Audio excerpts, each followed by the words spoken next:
Hello, hello, everybody. Good morning. How is everyone doing today? What's up? What's up? What's up? Hey, Tyler. Secret War Plans. It is very, very saucy. You'll get to see in a second. Günaydın, Grim Reaper. Sen nasılsın? Um, yeah, sorry, Tyler. You got beat to the first comment. Good day to you as well, Erratic Cookie. What's up, everybody? Depraved ambiance. Fascists need endless war. I'm shocked. Shocked, I say. Well, not that shocked. Errata Cookie, I'm glad you have a nice sunny day. I hope you get to like go outside and go do something. Maybe like go for a walk or some activity. It's quite warm again today. We were finally getting to like the end of summer and now I'm back at 30 degrees Celsius. So that's fun.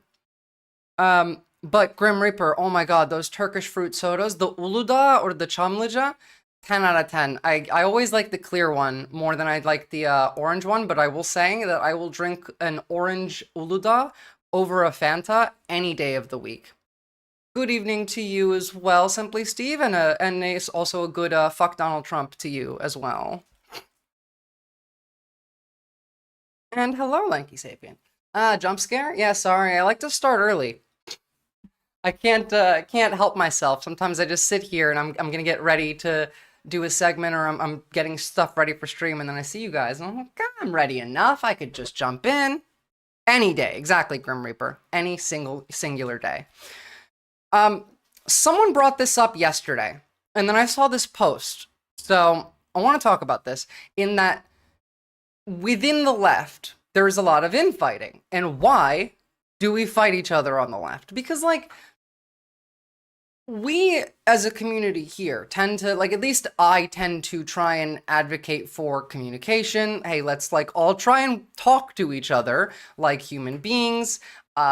Which is why I don't like to engage with MAGA at all, because they're the ones that won't speak to you. They as soon as your opinion is remotely wrong, you are instantly ignored. But we do have tendencies of doing this in some particular groups on the left. Them being like the very anti-Bernie people that are liberals that still hate on Bernie. People who hate on Hassan because he is a little bit too establishment, but don't realize that him being that way, yes, is not far enough, but it is like he's created a pipeline to funnel people from liberalism to socialism. It still is useful. We also do like the same thing with word policing. On the left, for some reason, it feels like you have to word everything perfectly. You can't be wrong in the way that you're only wrong under the not the current context. You're right under the current context. You're only wrong under the ideal context. We're too idealist, and it makes issues here. Like this person. I like leftist politics, but struggle with leftist people. Ideologically, I'm extremely leftist. I abhor capitalism. I want it dismantled. I'm extremely involved in social activism, attend protests for Palestine, anti-Trump protests, women's rights, etc. I do a lot of unlearning the white supremacy and patriarchal propaganda fed to me as a kid. However, reflecting on my years of associating with people with the same ideologies, I feel conflicted. Maybe I'm having bad luck finding the right group, but it feels like in leftist circles, I'm never, quote, good enough. If I say one thing wrong or word something poorly, I'm jumped on. I'm neurodivergent, so sometimes things I say don't come out the right way and require further clarification. It feels like there's a lack of compassion, curiosity, etc. in leftist circles. Now, this is a much bigger problem on the right, obviously, but we do have this issue in that a lot of times someone says something and another person will take a part of that and get mad at it. Not like the whole actual thing. We don't listen to the person talking entirely. Not we. I'm talking more like people closer to the center here. But is this Redditor, Red X author? I have no idea. But you have to understand that this is a real thing. And it is much more of an issue when it comes to people closer to that of progressives and liberals. And then also further to the left, but going around to the right, the people who are tankies still. What's up, Shortspork? Israel just beat and lynched one of the Palestinian directors of No Other Land. I did have that on the docket to cover, but we have so much to go through today that I'm kind of hoping that we run out of time to cover Israel. But yeah, no, it's pretty fucking bad. And yep, Simply Steve, I actually have the link for that Commerce Secretary interview right here. Now, we weren't really going to talk too much about Social Security today, but I have a couple clips that we can just touch on after this one. And then we can move on to like the actual main topics. So here's what you were talking about. Send out. Let's say Social Security didn't send out their checks this month. My mother-in-law, who's 94, she wouldn't call and complain. She just wouldn't. She thinks. Oh, sorry, your mother, who is extremely rich, wouldn't call and complain. I'm pretty sure that is not having any relation or correlation to the average, I don't know, elderly person or Republican or grandmother. Thank God he was too crazy for even the Republicans to want to be Treasury Secretary. Yeah. Law, who's 94, she wouldn't call and complain. She just wouldn't. She'd think something got messed up, and she'll get it next month. Yeah. What's up, sister to all? Always makes the loudest noise, screaming, yelling, and complaining. Yeah, like you people. Howard Lutnick is worth $2 billion. Do you think that his grandmother needs Social Security to get by? No. Do you know who does? Let's say you? Your grandmother? You want to, look, really quickly.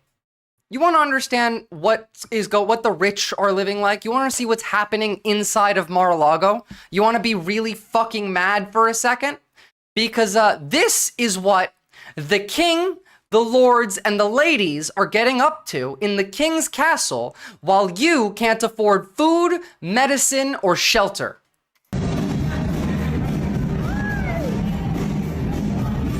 I'm gonna have to mute the sound because it's gonna be copyright music. This right here, this is what the lords and the ladies are up to while stealing your Social Security, while your grandmother's not going to get her check, while you can't afford a house, while you can't afford food, while look at this shit. Hold on, look at that. Wags to riches. They're doing like a little play on words with rags to riches for a dog show that they're doing. Do you know how much they hate you? Do you understand that? Do you see like the contempt the wealthy hold for all of us? This is some French Revolution shit.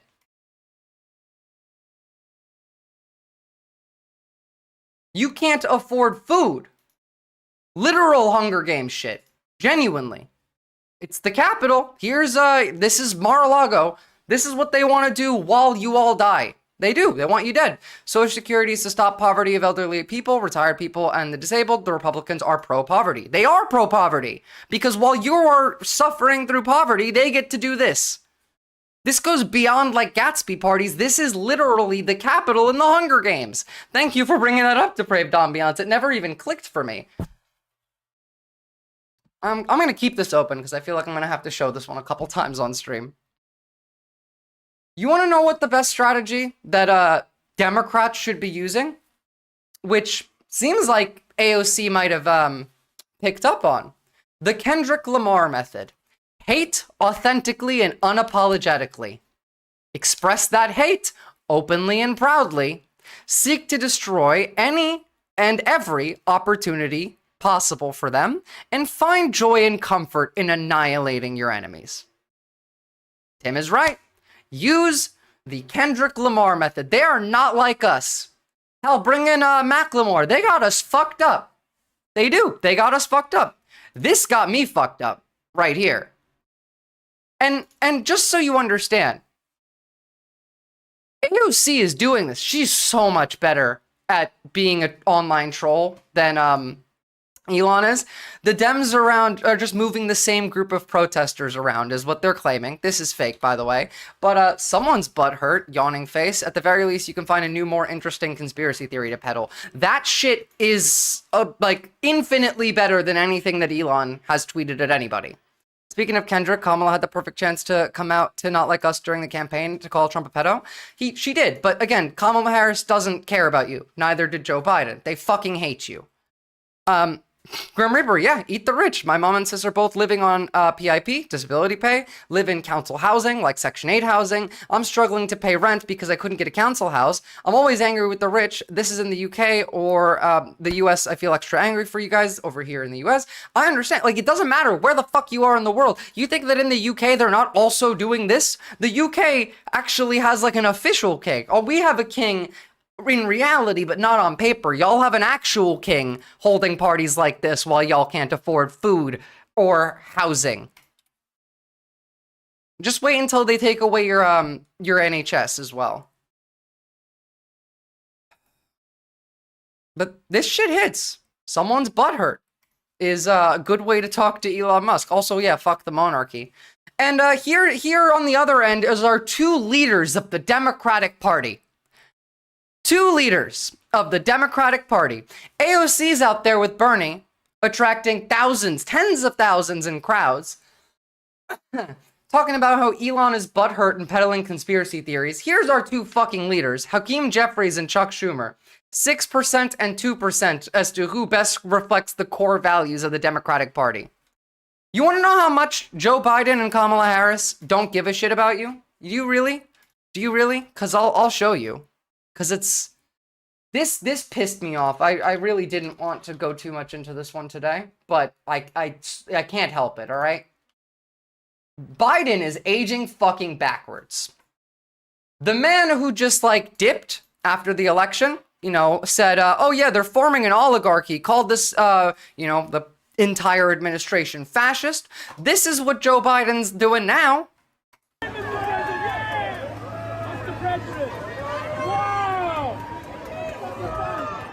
Why is it U.S. government? This might be Trump. This is Trump, guys. All right, let's get it. No, you can't get, this ain't no mayor. This is government. Ow. It's like, he doesn't care about you. Look at him. He's not drooling. He's not brain dead. His brain's not soup. The man's going to a Othello premiere.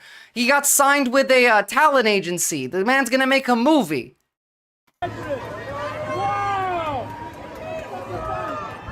Why is it U.S. government? Oh, whoopsie. Pulls up at Othello in a tux sharper than Trump's spray tan, smiling, standing tall with class. Yeah, fuck Joe Biden. Fuck Joe Biden. The stress is off? Yeah, the stress is off, which it shouldn't be. Why the fuck would the stress be off? The stress should be on right now, more than anything. No, fuck Joe Biden. The fact that he's out here smiling, having fun, going to movie premiere. When's the last time he talked about what's happening? Did he make a goddamn speech about, I don't know, illegal deportations, fighting the courts, getting rid of the Constitution? Did he say fucking anything since he's left? No, he doesn't care about you. He doesn't care about fascism. He knew what was happening. He's fine. He's like, ah, fuck it, whatever, I'll dip. He pardoned his cokehead son, but couldn't be bothered to do the right thing with his essentially unlimited power. The man had literally unlimited power. He had immunity from the Supreme Court. He could have put every one of them in prison. He could have stopped all of this. He had the chance to. He literally, actually, in his hands, held the power to stop everything. And he didn't do it. He was the first king. He was. He paved the way for fascism. He did. This was the first king. Biden the first. Biden the unwilling is his name now. Joe Biden the first, the unwilling.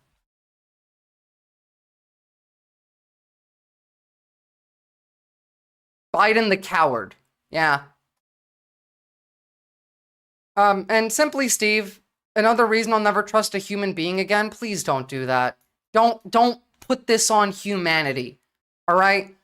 Without trust in human beings, then we're right back here. The lack of trust in other humans is what got us here in the first place.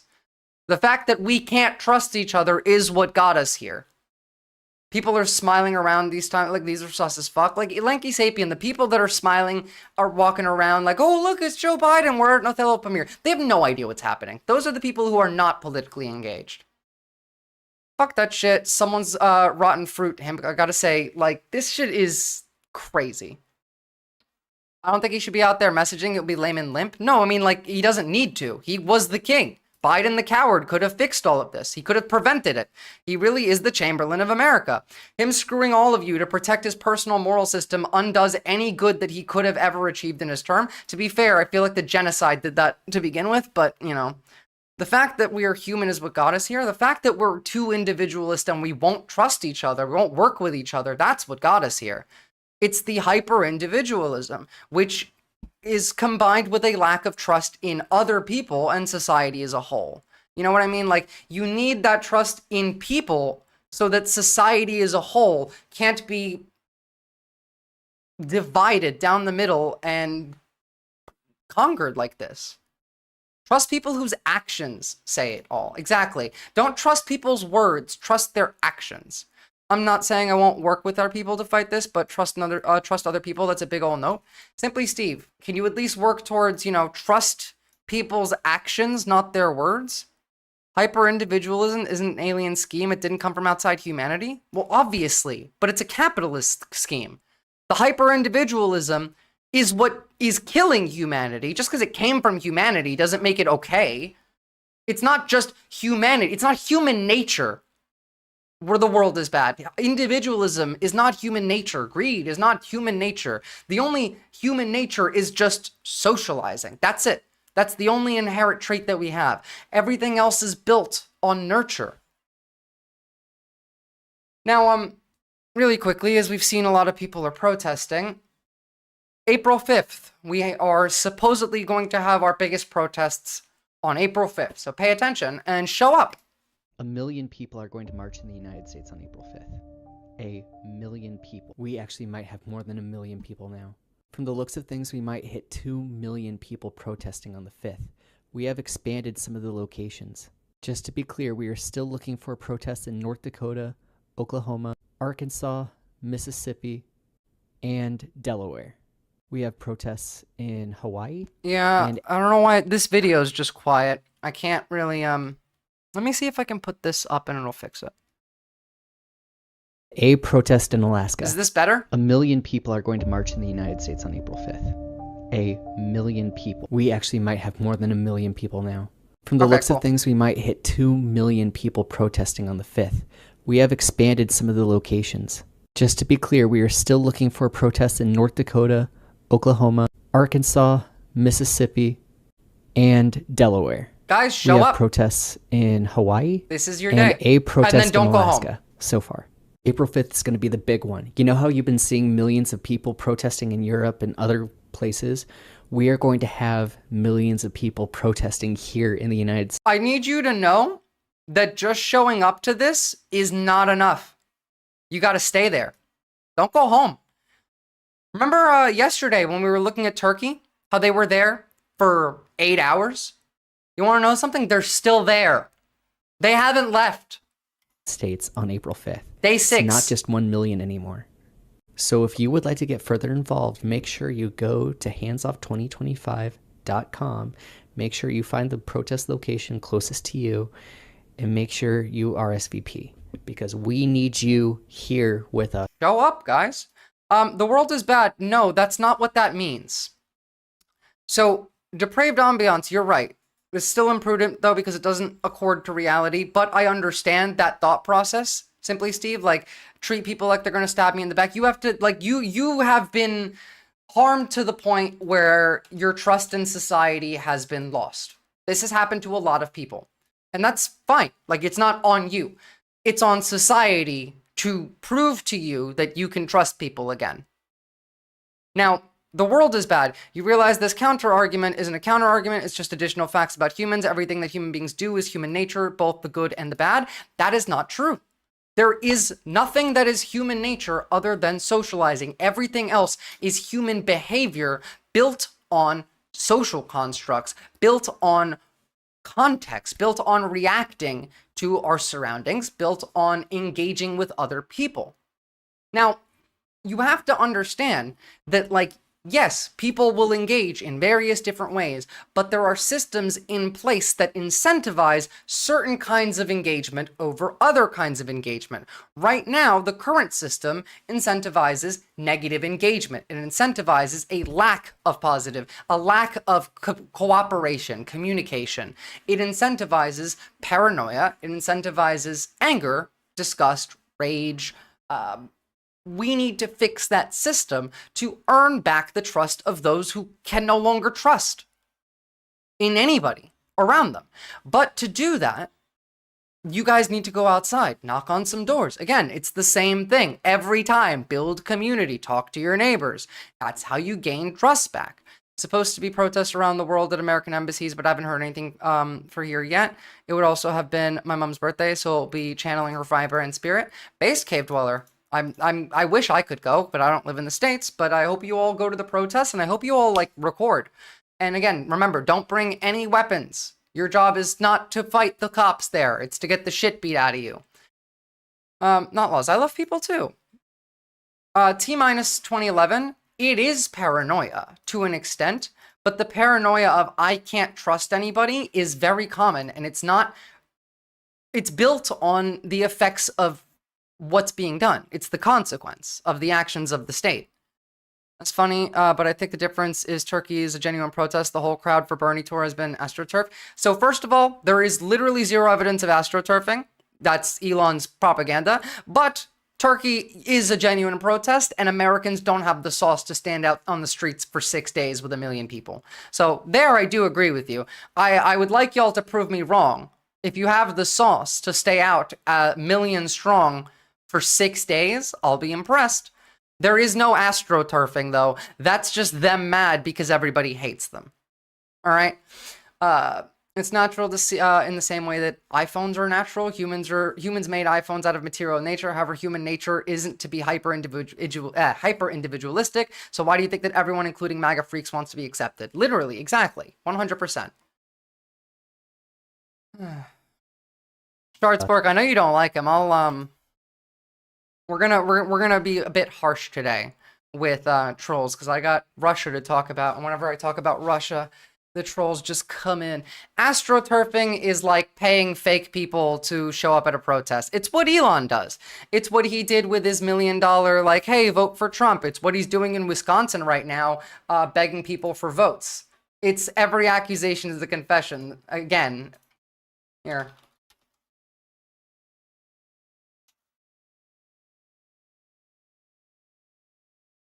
There you go.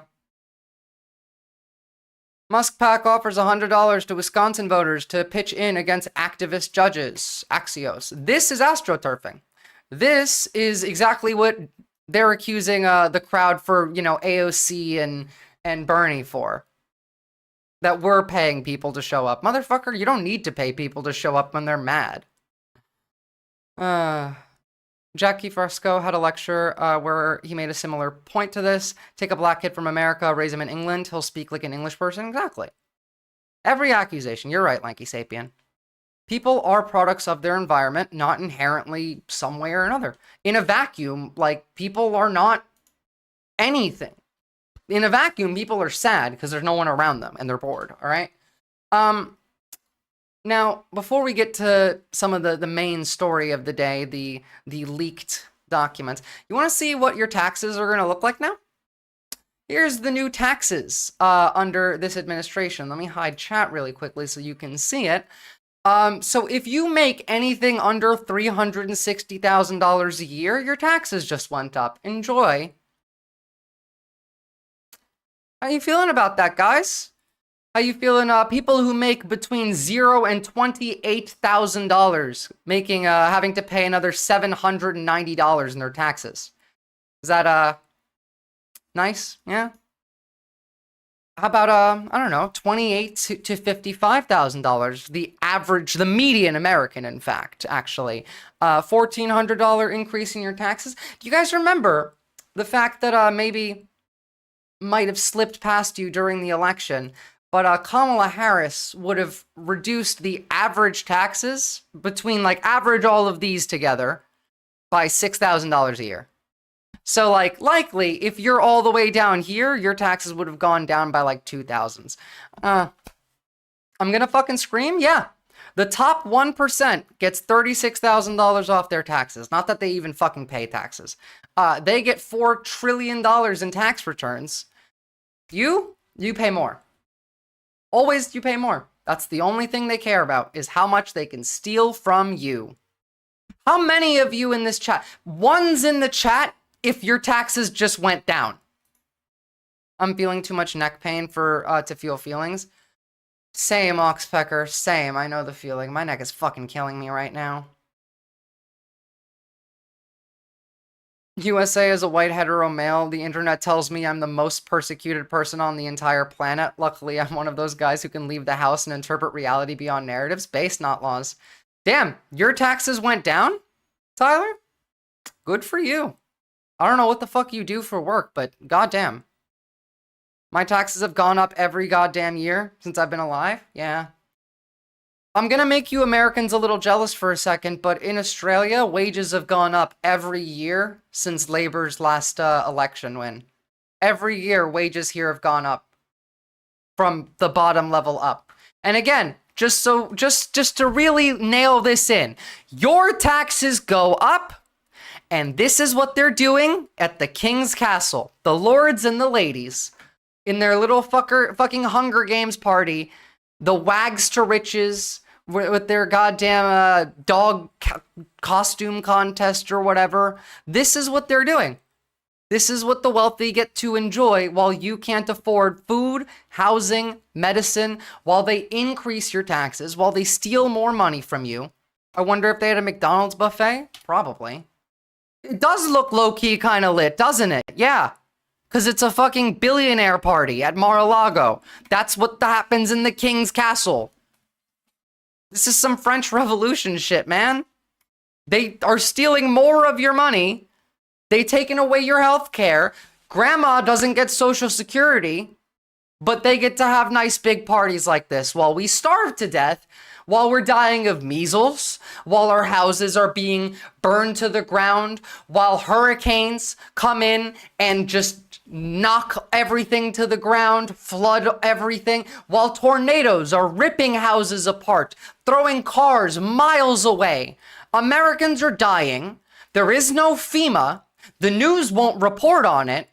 Your taxes go up, but they get to have their nice fucking Gatsby parties.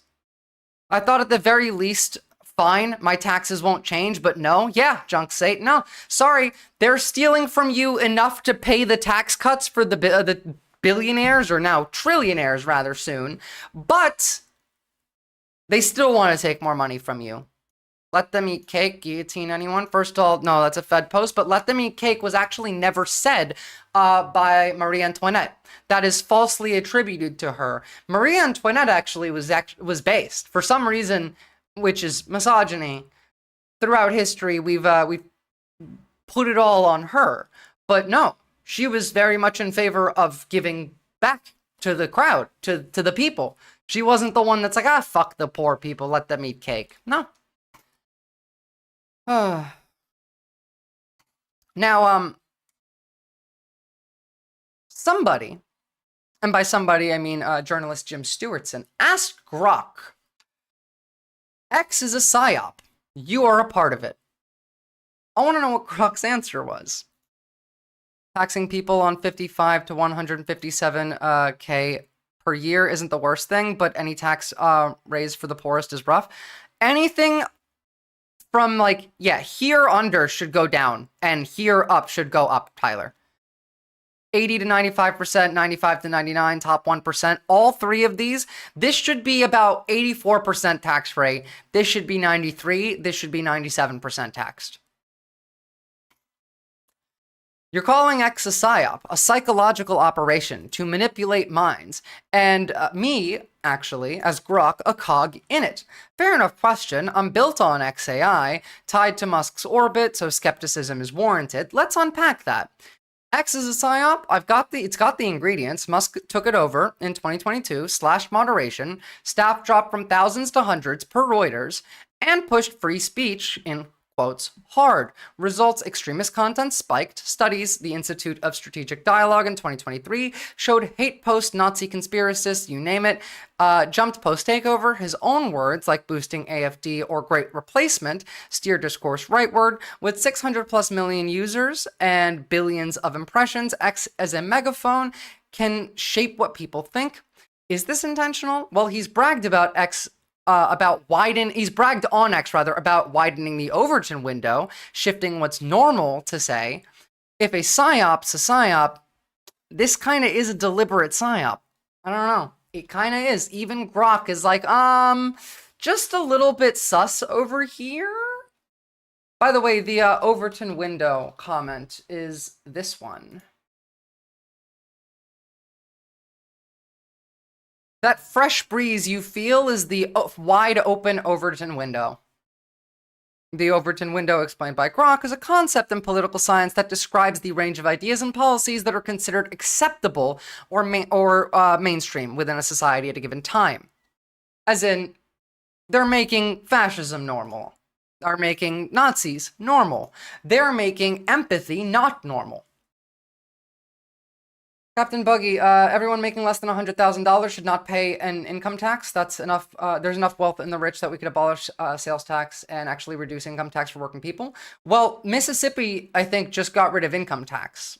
I haven't really taken a look into how this is going to work, but I mean, the Republicans are doing it, so it's probably not going to turn out well. How are Nazis normal? Well, they're not. They're being normalized on X because Elon Musk keeps fucking retweeting Nazis over and over and over again.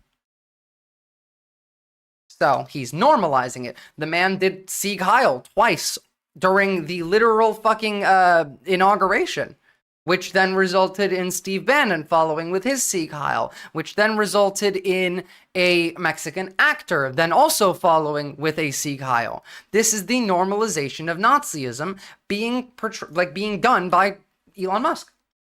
The breeze I feel isn't fresh, it's rotten? Yeah. Yeah, it is. The rest of us have bars in front of our windows. Yep. They're making empathy a sin now. Self-professed Christians who are really Christian nationalists are arguing that empathy is a sin, that Jesus would be against things like accepting immigrants. They are. And that's the thing, is because these people are evil. What's up, Kid Not Kin? Good to see ya. Now, really quick, because we're about to talk about the leaked group chat, I just want you to know that this is the kind of leadership we have. This is low-key an actual threat against NATO. Denmark, which controls Greenland, it's not doing its job and it's not being a good ally. So you have to ask yourself, how are we going to solve that problem, solve our own national security? If that means that we need to take more territorial interest in Greenland, that is what President Trump is going to do, because he doesn't care about what the Europeans scream at us. He cares about putting the interests of America's citizens first. You can be pro-Israel and still be a Nazi, MRU. Denmark. In fact, Netanyahu is also a Nazi. A Jotzi, in fact. Oh, sorry, wait, I'm not allowed to say that. Controls Greenland, it's not doing its job and it's not being. That's a literal threat against NATO, right? And they're saying that Europe is not a good ally? Look at what the fuck we're doing. Buy them also, and certain allies will be selling them, perhaps toned down versions. We like to tone them down about 10%, which probably makes sense because someday maybe they're not our allies, right? But I would like to ask Secretary... Is that better? I put the video volume down because my voice was not loud enough, but I've just fixed it back up. We sell shittier versions of our fucking planes and military equipment to our allies. Depraved Ambiance, you're actually 100% correct.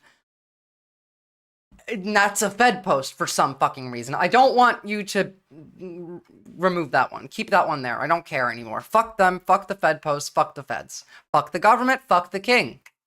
Buy them also, and we'll... Again, fuck the king. This is what they do while you can't afford food or shelter. Fuck the king. Fuck the lords. Fuck the ladies. Now, this is some wild shit. You sure? Yeah, no, keep that one there. That one's fine. I want to test the limits a little bit, Shardspork. And honestly, like if they ban me off Twitch, they ban me off Twitch. We'll deal with the consequences when we get them. We're at a point in time where I don't know, it's difficult decisions that we have to make. Sometimes you need to be able to risk losing to be able to show the truth. Sidechain compression will reduce the video volume if you speak over it. Kid not kin, I actually have no idea how to do that. You're going to be banned eventually during this admin, sadly. 100%. I'm waiting for Europe to make a goddamn, yes, you can pin it, streaming service so that I can jump over to Europe's instead of YouTube and Twitch, because they're totally going to ban me very soon. So anyway, top secret war plans were leaked to a journalist. So there was a Signal group chat that was created to coordinate strikes on Yemen, and the Atlantic's editor-in-chief was added to this chat by mistake somehow. Not even sure it's really a mistake. Maybe someone in that chat was like, fuck, you know, this is some evil shit. Who knows? They're all fucking demons. Imagine if this had happened under Biden. Fox News would be on fire. MAGA would be screaming treason. Look at these texts. At Pete Hegseth, if you think we should do it, let's do it. I just hate bailing out Europe again. Let's just make sure our messaging is tight here. If there's anything we can do up front to minimize risk to Saudi oil facilities, we should do it. I fully share your loathing from Pete Hegseth. I fully share your loathing of European freeloading. It's pathetic, but Mike is correct. We are the only ones on the planet on our side of the ledger, which, whatever the fuck that means. On our side of the ledger is some really sus shit to say here. If Europe is on the other side of the ledger, think about it really quickly. Freeloading Europe, pathetic. On our side of the ledger, what do these two things say to you? Anyway, nobody else even close. Question is timing. I feel like now is as good a time as any, given POTUS' directive to reopen shipping lanes. I think we should go, but POTUS still retains 24-hour decision space. SM, who, I'm not sure who this is. I hope one of you could figure it out. I'm never streaming on Kick, Tyler, because Kick is just also owned by the crypto Nazis, so it's the same thing. As I've heard, the president was clear, green light, but we soon make it clear to Egypt and Europe what we expect in return. We also need to figure out how to enforce such a requirement, e.g. if Europe doesn't remunerate, then what? If the US successfully restores freedom of navigation at great cost, there needs to be some further economic gain. How much is it costing us to bomb the Houthis? I have no idea. Here's some more of these chats. Oh, SM is Stephen Miller. Thank you. That actually tracks. That sounded like him too. Again, the rest of these texts, but in this one we also see John Ratcliffe, the CIA director. I'm all but certain that Kick is money laundering. Kick is money laundering, Maddie Holmes. Good job, Pete and your team, from Mar. Again, I wonder who Mar would be. There's a few options here. Stephen Miller again, great work. Powerful start. Michael Walls, the team at MAL did a great job. Like, they have a fucking Signal group chat to coordinate this shit. And somehow managed to get the chief editor for The Atlantic in this chat. Stephen Miller, deputy... COS, what was it? Chief of Staff. Yeah, Deputy Chief of Staff. Michael Walls, NSA, John Ratcliffe, CIA, like the DOD. This is how they're planning shit. It's Signal group chats. Why are they doing this like this? The government has other methods to go about this, don't we?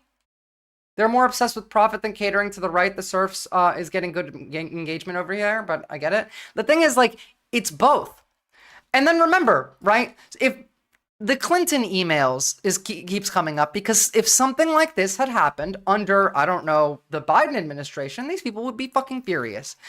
This, by the way, happened at 11 a.m. What kind of DUI hire is Pete Hegseth that this is happening at 11 a.m.? This is what we mean by DUI hire. It's fucking incompetence. They're drunk pieces of shit who don't think about anything, who don't act in rational ways. They just do whatever the fuck they want.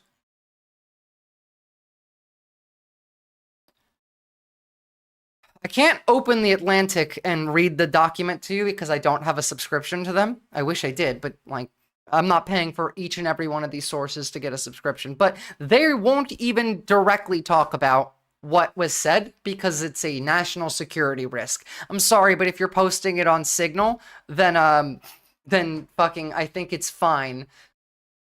Hold on, yeah, sure, I can get it.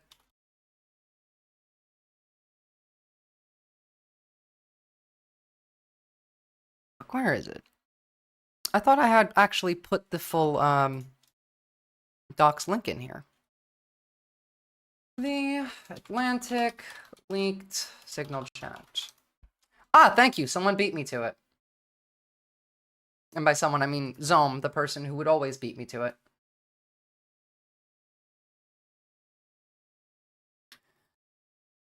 So, the world found out shortly before 2 p.m. Eastern Standard Time that the United States was bombing the Houthis. Like, look, honestly, you don't need to, I don't need to read all this, but you should. I'm actually going to save this one to read it later, because I have pretty much enough of it here to go over. The thing that really makes me mad is that they are not going to cover all of it. At 11:44 a.m., the account labeled Pete Hegseth posted in Signal a, quote, team update. I will not quote from this update or certain other subsequent texts. This information contained in them, if they had been read by an adversary of the United States, could conceivably have been used to harm American military and intelligence personnel, particularly in the broader Middle East, Central Command area of responsibility. What I will say in order to illustrate the shocking recklessness of the Signal conversation is that Hegseth's post contained operational details of forthcoming strikes on Yemen, include formations about targets, weapons the U.S. would be deploying, and attacking sequences. Post this shit, motherfucker! Thank you for that link as well, The World is Bad. Post this shit. Pussies. Every single one of them. And again, it's a DUI hire. This is what we get for doing this. Or do they want with Deus Volt? I mean, Deus... Is it Deus Volt or Deus... or Opus Dei? Because, like, Opus Dei is what all of these people are connected to. I need to switch to Firefox from Chrome as well. You want to see what Pete Hegseth had to say during the Hillary stuff back in the day? Any security professional, military, government, or otherwise, would be fired on the spot for this type of conduct and criminally prosecuted for being so reckless with this kind of information. I feel like this is pretty fucking reckless, you know? Again, the government has ways of discussing this stuff. It's the literal Department of Defense, the CIA, the NSA. Y'all are in a fucking Signal group chat and accidentally adding a journalist to it. This is in every single way exactly what's being described. The fact that she wouldn't be held accountable for this, I think, blows the mind of anyone who's held our nation's secrets dear, who's had a top secret clearance like I have and others, who know that even one hiccup causes a problem. If you have top secret clearance, at the bare minimum, this should lead to a court-martial. At the bare minimum, this should be a court-martial. But is anything going to happen to any of them? No. Here's what Marco Rubio said about Hillary's emails back in the day. This whole cabinet is a fucking Muppet show? No, it's the literal Taliban. The Taliban is running our government. We have Al-Qaeda is the people in charge. When I'm president of the United States, it's not even a government. She nor any of the other people are going to be above the law, whether it's her or Eric Holder for what he did on Fast and Furious, or any of these other folks. People are going to be held accountable if they broke the laws of this country. This president obviously is willing to protect his political cronies. But we're going to hold people accountable. Nobody is above the law, not even Hillary Clinton, even though she thinks she is. Why is nobody being charged here? Are they above the law? How the hell did he have top secret clearance? I think he's talking about, like, other people. Like, I'm sure he didn't have top secret clearance because he was just a grunt in the army. But maybe he did. Who knows? Like, our military's been fucking crazy for a while, and these people have been infiltrating it for years. Look at this. Even Hillary Clinton is like, you have got to be kidding me. Fuck Hillary Clinton, to be clear. But, like, this is very funny. Technically, when my buddy tells me secret clearance info, he, by the book, would be put in military jail. Yeah. Like, court-martial at a bare minimum. At a bare minimum. And here's the funniest part. Whether or not what he says here is true, it's actually worse in both directions, somehow. Your reaction to the story in The Atlantic that said that some of your top cabinet officials and aides had been discussing very sensitive material through Signal and included an Atlantic reporter for that. What is your response to that? I don't know anything about it. I'm not a big fan of The Atlantic.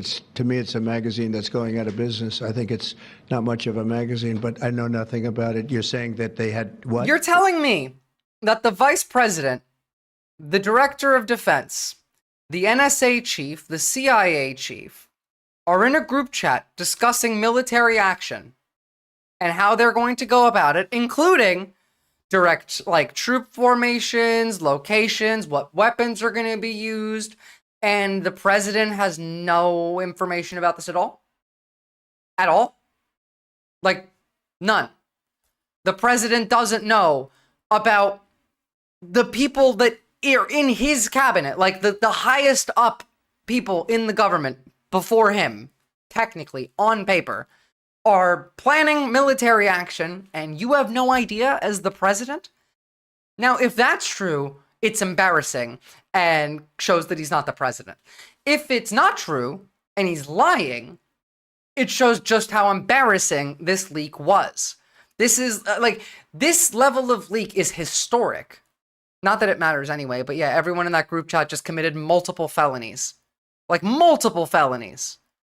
Well, like, yes, whether or not he's just lying for plausible deniability, it doesn't matter. If he's lying for plausible deniability, it shows how bad this leak was. And to be clear, it's catastrophically bad from a standpoint of historic military leaks from the Pentagon, right? And if he doesn't know about it, then that's even worse in that he's not in charge of anything. He's the fucking commander-in-chief of the military? And they're planning action without telling him? They were so either way, to coordinate on. Either way, why don't you know about anything? Like, why? Why wouldn't you? Now, let's listen to what some of the talking heads have to say. I won't stay too long on these people. This just in, editor-in-chief of The Atlantic, Jeffrey Goldberg, says he was accidentally texted war plans. Yeah, we literally just received this piece from The Atlantic, and in it, Goldberg writes, U.S. national security leaders included me in a group chat about upcoming military... You think, Tyler, they're banning fucking weed? USA getting close to losing a war against Yemen? No, we're just leaking everything we're gonna do. Like, America won't lose the war to Yemen, because Yemen doesn't have anything that can really damage America all that much. But we're not gonna win the war against Yemen, because you can't do that. You can't bomb an insurgency into non-existence. It just doesn't happen. I suppose if it's losing via not succeeding, then yes, we're about to lose that war. And ironically, I think I might have held on to this leak and tried gaining favor from these fascists to infiltrate and further fuck them over. Honestly, yeah, because this is kind of a nothing burger. If you were smart, you would have probably tried to stay in there. I don't know, change your name to show a different Trump official that wasn't originally invited, and just hide, I guess. You could leak a lot more if you worked a bit with it, I agree. But it is what it is. Obviously, like, the media is not going to go above and beyond. They could be making plans, but Trump has the last say. The fact that they're making plans without him is pretty embarrassing, because he says he doesn't know. And if he says he doesn't know, and he did know, then that's even worse, MRU. It was the biggest leak in American military intelligence history. Are you really going to try and defend this? Are you going to defend the DUI hire that leaked American military secrets and should be in prison? Everyone in that chat committed multiple felonies, you fucking dipshits. Every single one of them. Yemen can't lose a war against a guy named Pete Hegseth. Impossible. I suppose you're right. I mean, the man is drunk all the time. But they're not going to win either. Strikes in Yemen. I didn't think it could be real. Then the bombs started falling. CNN's Alex Marquardt joins us now. It's worth risking ending up dead, Matty Holmes. Live. And Alex, this piece came out literally in the last few minutes. I haven't been able to read through all of it, but this seems like true, you know? something out of Scary. a It's farce, hard. People like out of a don't want to comedy. make that decision. It is just stunning on so many different levels. I understand why Goldberg didn't believe. You're right, Schwartzborg. If this was Biden's admin, every single person would have been impeached and convicted within the week. It was real, because it is just shocking in several different ways. Goldberg was added to a Signal chat with some of the most... Bidet is Biden now. He's like Biden the cowardly, the bidet. senior national security members of the Trump administration. Signal is a messaging app that is encrypted, probably why these officials thought that they could have a discreet conversation on there. But on it, in this chat that Goldberg was a witness to, they talk about the planning for the recent bombing of the Houthis that started on March 15th. They talk about current intelligence assessments. There's a full-on debate among these officials about whether they should carry out this bombing of the Houthis. And these are conversations that could be in violation of the Espionage Act. Now, this group was started, it looks like, by the National Security Advisor, Mike Waltz, who called it... It literally is a violation of the Espionage Act. It is so illegal. It is so illegal. The way the chats read, it almost seemed like Miller was handling them, like he was the buffer between them and Trump. He is. That's his job. Miller is the one who is telling Trump what he should be doing. Miller is he's not only the in-between for the cabinet and Trump, he's also the in-between for the Heritage Foundation and Trump. Oh, by the way, this breaking just like minutes ago. Looking forward to it. One question. Can you share how your information about war plans against the Houthis in Yemen was shared with a journalist in The Atlantic? And were those details classified? You're talking about a deceitful and highly discredited... I'm sorry, are you drunk right now, Mr. Hegseth? So-called journalist who... Every single conversation with him, because he hasn't quit drinking like he said he would if he got the job, should start with, Mr. Hegseth, have you been drinking today? He's made a profession of peddling hoaxes time and time again, to include the, I don't know, the hoaxes I do of get Russia, your point, Russia, Matty Holmes, you're right. Fine people. Oh yes, the hoax of Russia, Russia. Really? You're still saying that. Bro is shit-faced. I think he actually might be. On both sides hoax. Look at how he's moving his body. Like, I've seen him talk before. This is how a drunk person makes a point. I don't know, the hoaxes of Russia, or the fine people on both sides hoax, or suckers and losers hoax. So this is the guy that peddles in garbage. This is what he does. Hegseth. I would love to comment on the Houthi campaign because of the skill and courage of our troops. I've monitored it very closely from the beginning. And you see... No, see, he's almost certainly on an upper every day as well. I do agree with that. All of them are. I can probably even guess which one it is. I'm almost certain he probably takes modafinil, because modafinil is what we give Air Force pilots when they go up into the sky. Don't act drunk, don't act drunk, don't act drunk. You probably, because like you mix that with the alcohol, you can still kind of, He's fucking loaded. They're all loaded. This is the admin of drug use. They're just banning drugs for everyone else. You just want to defend everything of the... You still haven't answered me, MRU. That, you know, are you going to defend the fact that this is a embarrassingly massive fucking leak? This DUI hire over here is in charge of. We've been managing 4 years of felonies. Several fucking felonies. This is. All of them should be in prison. The White House is a fucking pill mill, so is the Pentagon, yeah. Houthi PC small group. PC refers to Principals Committee. The principals in the administration are the senior-most officials, and among that group of senior officials, you have the National Security Advisor, the Vice President, the Secretary of Defense and of State, the Director of National Intelligence, the CIA Director, Steve Witkoff, the Special Envoy, the Chief of Staff to President Trump, and the list goes on. There are 18 of them. So there's this debate over whether the U.S. should go through with this bombing of the Houthis. Vice President Vance is actually arguing against it, saying that just 3% of trade goes through the Red Sea, which... On second thought, I'm not really concerned that concerned for Canada if this guy is running the military. The thing is, like, is it... It's not him running the military. You can see that, like... No, because, like, you would be right. I wish, but it looks like, really, Stephen Miller is running everything. He's running the show. Which is where the ships and have been targeted by the Houthis. Ratcliffe, the CIA director, he chimes in with current intelligence assessments that may be related to intelligence operations that are ongoing. Goldberg does not print that because, of course, that, among so many other details in this, are so highly classified. Hegseth, the Secretary of Defense, he chimes in saying that waiting a few weeks or a month wouldn't fundamentally change the calculus, and he notes, interestingly, that if this leaks, we look indecisive. Of course, it would eventually leak. Now, keep in mind, the only reason we're doing this, by the way, is for Israel. Because the Houthis had stopped bombing the shipping lanes when Israel agreed to a ceasefire. Then Israel broke the ceasefire and the Houthis started again. So, you know.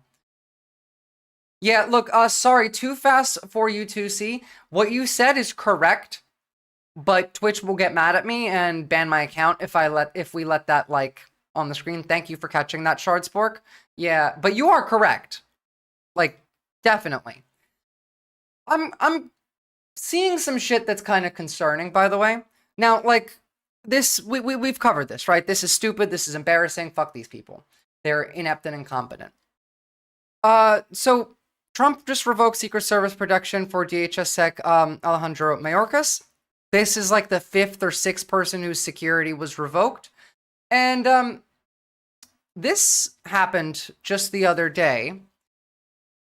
This is the 2nd former Biden admin person to die. Now, I'm not saying like anything's happening, but this is 2. This makes me think a 3rd.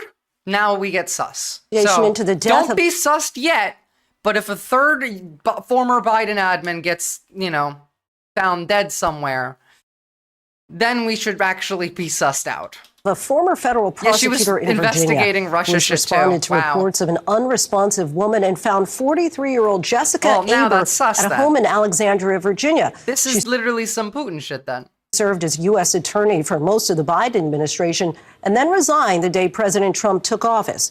More now from ABC's Alex Perchet. Tonight, an investigation into the tragic and unexpected death of a former U.S. attorney. 2 Boeing whistleblowers did die mysteriously, and you can blame those on Boeing. This would be the state if something's happening. This is extremely suspicious. Yeah, the first Biden admin to die, by the way, was in the helicopter crash in D.C. earlier. She was also, like, one of the people on that helicopter was also a former Biden admin. This is fucking sus. In Virginia. Any additional units to assist fire for the cardiac arrest. Female found in bed, unresponsive, not breathing. 43-year-old Jessica Aber was found unresponsive inside her home by Alexandria police Saturday morning. Sources tell ABC News so far there's no indication of foul play and that the death appears to have been from natural causes. The state medical examiner will determine her cause of death. Attorney General Pam Bondi posting to X, the loss of Jessica Aber is deeply tragic. Our hearts and prayers go out to her family and friends during this profoundly difficult time. Aber was appointed by former President Biden as the top prosecutor in the Eastern District of Virginia in 2021. Look, a lot of former Biden admin people are getting their security clearances revoked. Natural causes of a heart attack at 43. Yeah, like she's not overweight. She looked pretty healthy. I assume she wasn't a smoker because you can't really be a smoker and work in the government because, like, what are you gonna do? You're gonna go outside for smoke breaks all the time as the, like, fucking U.S. attorney? No, that's not happening. Now, she might have been. I could be wrong there. And she could have theoretically died of natural causes, but her having a heart attack at 43 and she doesn't look like a smoker. No, like, at all. Yeah. She's not showing any of the, like, hold on. Give me a good photo of her. This does not look like a smoker to me. Speaking as a former smoker. If I can see, here we go. Her hands. No. If she was likely to have a heart attack, her fingers would be much thicker. They'd be, like, swollen. Like, again, I'm not going to, yeah, I do vape, and that is smoking, but you can't vape in a federal building anyway. I'm not going to say, don't immediately conspiracy brain yourself here. It is very suspicious. She's very young. She doesn't look like a smoker. She doesn't look like she she's not obese. She doesn't have the physical characteristics that are generally identifiable when someone's going to have a heart attack. But that doesn't mean that this couldn't have been natural causes. But it could have not been. Aber is deeply tragic. Our hearts and prayers go out to her family and friends during this profoundly difficult time. Aber was appointed by former President Biden as the top prosecutor in the Eastern District of Virginia in 2021. She and her staff of roughly 300 prosecuted. Hypertension is a silent killer for a reason, but I do think she got clapped. It's possible. Again, if we see a third one, then I'll believe that she got clapped. Right now, I'm just going to say this is sus. A number of high-profile cases, including cyber and drug cases. She also prosecuted war crimes in Ukraine. We at the Eastern District of Virginia. Wait, never mind. No, she got clapped.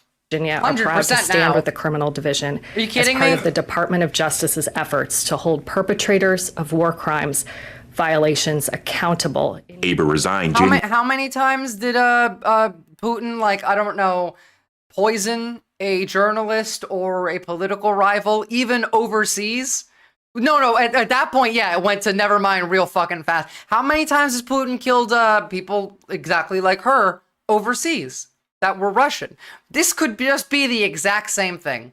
And remember, it's not just this, because I covered last week the co-founder of the Silk Road also died mysteriously in a plane crash after the other founder of the Silk Road was pardoned by Donald Trump and released from prison. There's a lot of, there's some shit here. Though either Putin or the CIA. Yeah, maybe the FBI. This is sus as fuck. January 20th of this year when President Trump took office. Her successor at the Eastern District called her a mentor and a proud Virginian since high school, saying that she loved the Eastern District and the Eastern District loved her back. Lindsay? Our thoughts are certainly with. Well, okay, we're doing political assassinations now, almost certainly. We can end this one, that's fine. Oh, and remember, just so you guys know, this is the LARP that they do now. Well, I mean, now as in, like, more openly and for Russia. We've been doing political assassinations since, like, the 60s, but what's the last one you can think of that was, I don't know, newsworthy? Who's the last, like, Jeffrey Epstein would be the last political assassination that I can think of as newsworthy. Pete Hegseth is wondering whether or not we should change the name of the Department of Defense, by the way, to Department of War. And for once, I actually agree with Elon Musk here. War is more accurate. It's not, there's nothing to do with defense. This is the Department of War. They probably should change it. The one thing Elon Musk has ever said correctly. Oh yeah, SDL down here agreeing as well. Now, we jump back to Turkey. Turkey has continued. Turkey has been losing its shit. Good, by the way, Simply Steve, for 6 days now. This is day 6 of the protest. And a lot of money has been leaving the country. So Turkey markets has just banned short selling to try and prevent that. Traditionally, assassins are supposed to be splashy. They're supposed to send a message. Heart attacks aren't really a message. Not necessarily. Traditionally, I feel like political assassinations that are like within the realm of Putin don't look like assassinations. They're supposed to be difficult to trace back, don't really send a message. They're just like, you can see it if you know. If you know, you know type assassinations. That's most of at least my lifetime. But this is what's happening in Turkey, that they're able to do this. The US is more subtle than Russia. Not for long. I honestly would be selling my Turkish stocks as well. The traditional profile is different though, Maddie Holmes, because the people who would run the CIA, who would do the things under the traditional profile, have all been removed from office. These are the new guys. Again, like, you know, like these are a whole new group of people in charge. If it was an assassination, and it was different than our traditional profile, I would attribute that to the firing of most of the people who would do this job and the addition of new people who would do this job differently. At least that would be my guess. Again, we don't know if this was an assassination. It's just suspicion. Fair enough, Maddie Holmes. Like I said, if a third Biden admin gets killed or dies suspiciously, then I'll call it an assassination.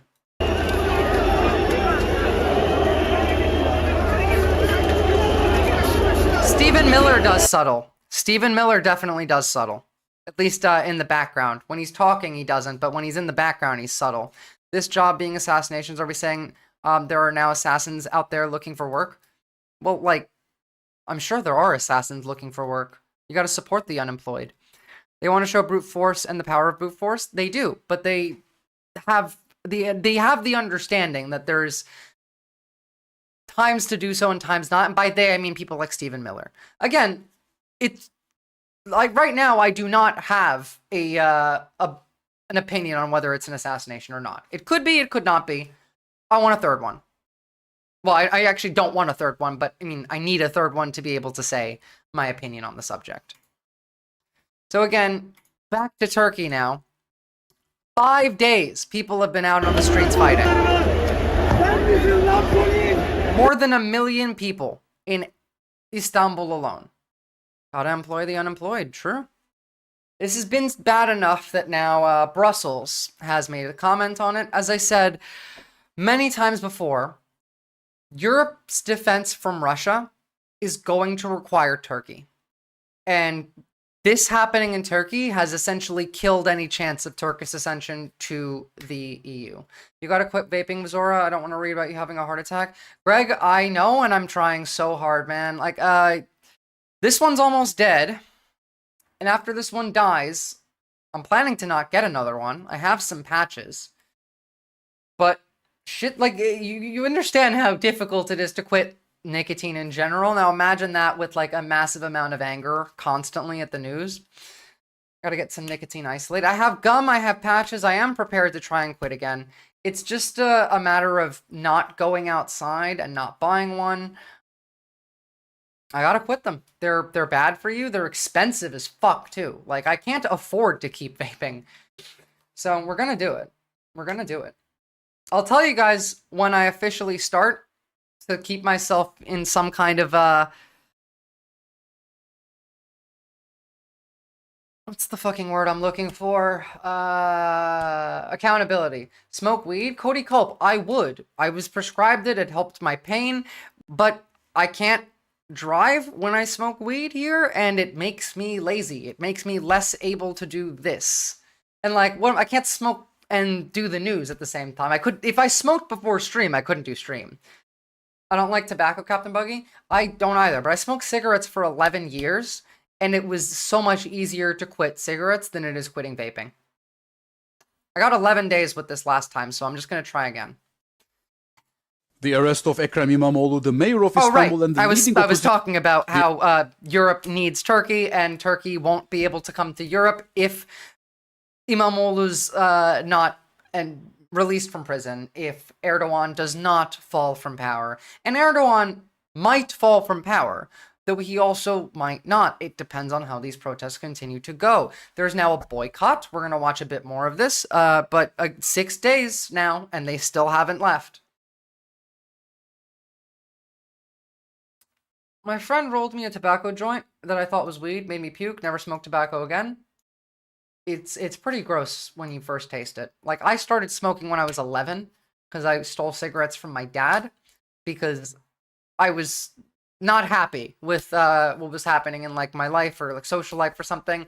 My parents would always say that they would smoke when they're stressed, so I was like, huh, I'm stressed, let me smoke. And then I liked the lightheaded feeling, which then goes away, and then I became a smoker. I'm Turkish. Culturally, like, it's normal, all right? Where I'm from, like, I'm not even kidding. This is an actual thing that happened to me. When I was like 16, I was in Turkey, and I'm hanging out with some cousins. It's like 11 o'clock at night. We're in a park. We're drinking, we're hanging out, and we're running low on alcohol. There's a shop nearby. None of us want to get up. And I don't know why the fuck there's like a little kid walking around outside by himself at like 11 o'clock at night. It was like I was staying at like a cousin's family's beach house or something. It's a little community. So we see this kid, probably like 7, 8, 9, 10 maybe. I was drunk, so I can't really put an age on it all that clearly. But we go to this kid and we're like, hey, I want you to run into that store for us and buy us a bottle of vodka. Here's the money for it. And kid's like, sure. You know, we're like, yeah, you can buy yourself a candy bar or something if you do that. Kid goes in, comes back with the vodka and the candy bar. And I know he didn't steal it because he gave us the change and the receipt. And just sold like a child, alcohol. It doesn't matter. You just say like, oh, it's for my dad. But yeah, Erdogan needs to go, or Europe will not have Turkish assistance. And if Europe doesn't get Turkey in the EU, Turkey might actually lean the other way. And if Turkey joins the Axis, Europe's fucked. The arrest of Ekrem İmamoğlu, the mayor of Istanbul and the leading opposition figure in Turkey, has drawn concern from the European Commission, which questioned the country's adherence to its long-established democratic tradition. Regarding the arrest and Turkey won't join unless we get rid of Erdogan.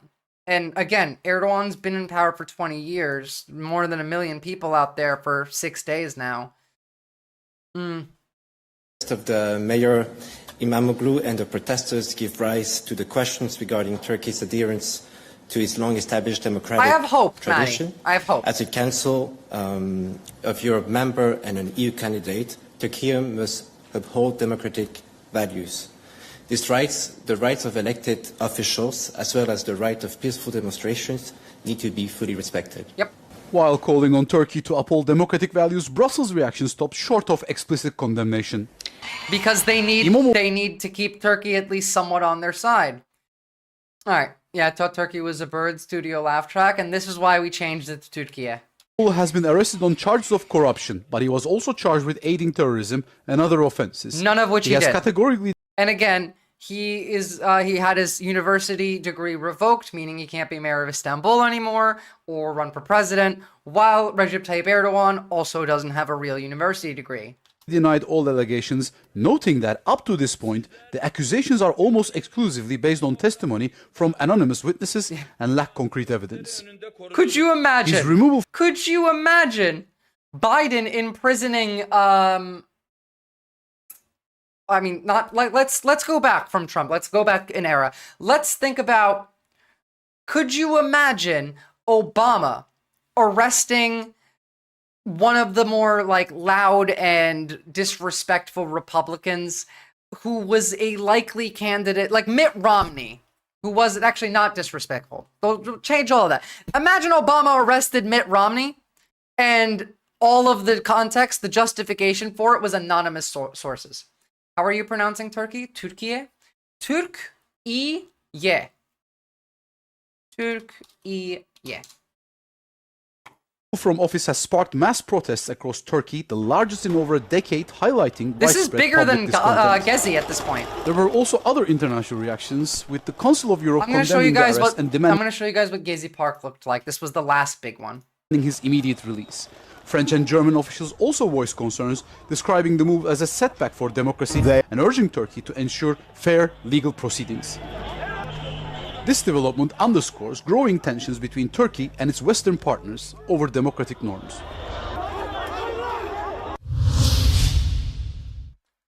Hold on. Gezi Park. I mean, here's one.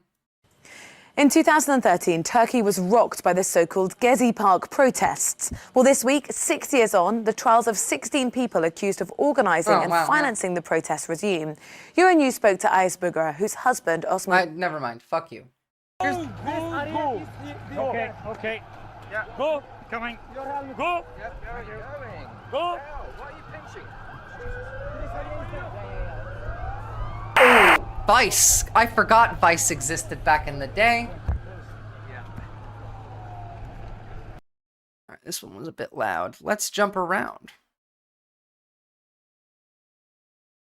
This was the last big protest in Turkey. This was about 50 activists gathered for a sit-in protesting the demolition of Gezi Park, one of the few remaining green spaces in Istanbul.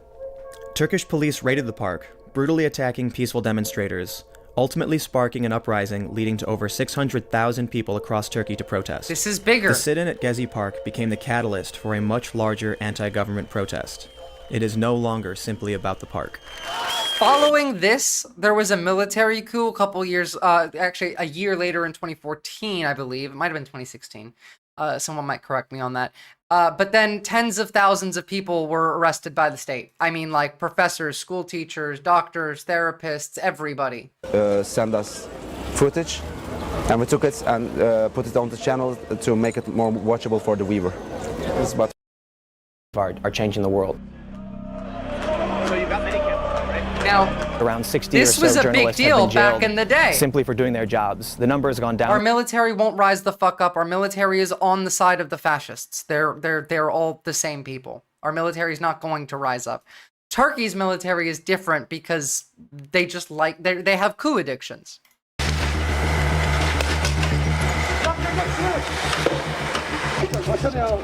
Now, this protest today, the last 6 days, have not been anywhere near as violent or destructive,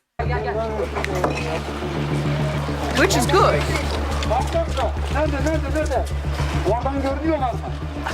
Abi kimse yapmasın. Bekle yaklaşsın. All right, at this point, I feel like I can drop that. But like, there was a lot more property damage the last time around. This one has been pretty democratic, actually. But 11,000 people were still arrested yesterday on the 5th night of these protests. Turkey now, where the Interior Ministry says more than 1,100 people have been detained not 11,000, after days rather. of protests over the arrest and detention of the mayor of Istanbul. 10 journalists and a number of left-wing politicians have also been arrested today in early morning raids. On Sunday, police... I feel like there might be a reason why journalists and left-wing politicians are also getting arrested with the 1,100 protesters. Again clashed with protesters as hundreds of thousands of people defied a ban on gatherings to support the mayor, who's been formally charged with corruption. Demonstrations in Ankara and Izmir were also broken up with tear gas, water cannon and pepper spray. We watched a guy yesterday, like a Zoomer, probably 20, who got hit with the rubber bullets saying, oh yeah, these croutons are tasty. I want them to send some more of that spicy gas, like it's delicious. That's how the young people are taking this. Ekrem İmamoğlu has been described his imprisonment as a political execution without trial. He's widely seen as the candidate most likely to defeat President Erdogan in a general election. The AFP news agency is also reporting that Turkey's opposition party has confirmed they are putting him forward as their candidate in upcoming presidential elections. Well, let's speak to our correspondent Mark Lewin. The thing here that I don't understand is why announce your candidacy 2 years before the election when you know that Turkey is a country like this. Of course, if you're a popular person, you're the mayor of Istanbul, you announce your intention to run 2 years before an election, no shit the dictator is going to put you down. In Istanbul. What's up, Camel? This is an extraordinary standoff, and we've just seen these arrests. You missed quite a lot in the beginning, Camel. Figures. We know journalists have been detained too. Just bring us up to date. Yeah, there's a growing clampdown by the government, Geeta, but also a growing street protest movement by people who believe that Ekrem İmamoğlu's arrest on charges of bribery and corruption is completely politically motivated. He was detained just 4 days before he was due to be formally selected as the candidate for the opposition CHP party for presidential elections to contest against President Erdogan. And polls show he is the only man who could unseat President Erdogan. That's not necessarily true. There is a backup candidate who theoretically polls higher than İmamoğlu. He's the mayor of Ankara, which is the capital. The issue being that İmamoğlu is much younger and currently much more publicly popular, whereas they do still have that plan B. We'll see how this goes. Realistically, this needs to end with the fall of Erdogan, but it needs to end with the fall of Erdogan's party as well, because Erdogan seems to be setting up a successor. Now, there's rumors that he's going to run again, and he might, but he also might be setting up one of his sons as a successor to take his place. After almost 2 decades in power. He was stripped of his university degree last week, which would potentially disqualify him from standing because having a degree is a prerequisite to be president in this country. Then he was detained, and then yesterday, Sunday, he was formally arrested on charges of... Erdogan is out here calling the protests evil. President Erdogan calls protests evil as unrest continues. From Istanbul.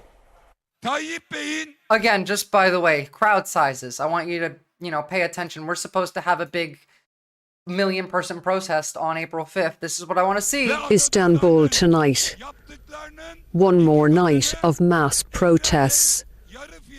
One more night of defying a government ban on demonstrations. There's been nothing like this here for over a decade. Every morning they are taking... Here we go. I want to hear what you have Risks to say. of speaking out. So here is the catch. I can't say. Because I know if I say, tomorrow morning they will take me from my home.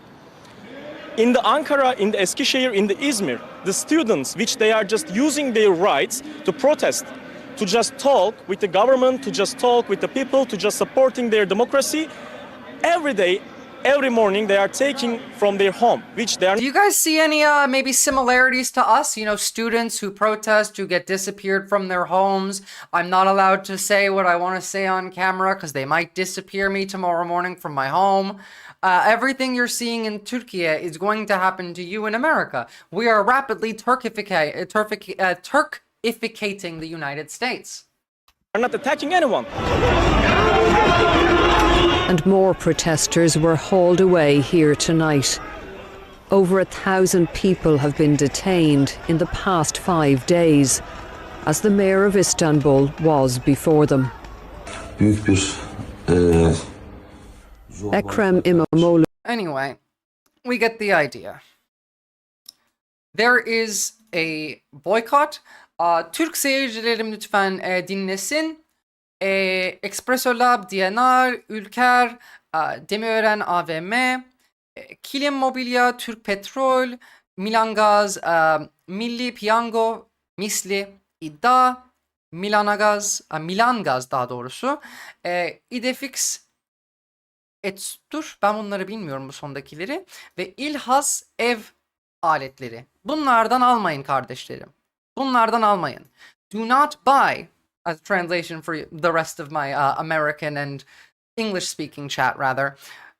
These are all Turkish companies that are directly associated with either President Erdogan or his party or his sons or his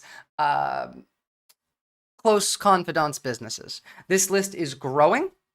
These are all Turkish companies. I'm sure if most of you don't live in Turkey, you don't really engage with any of these companies.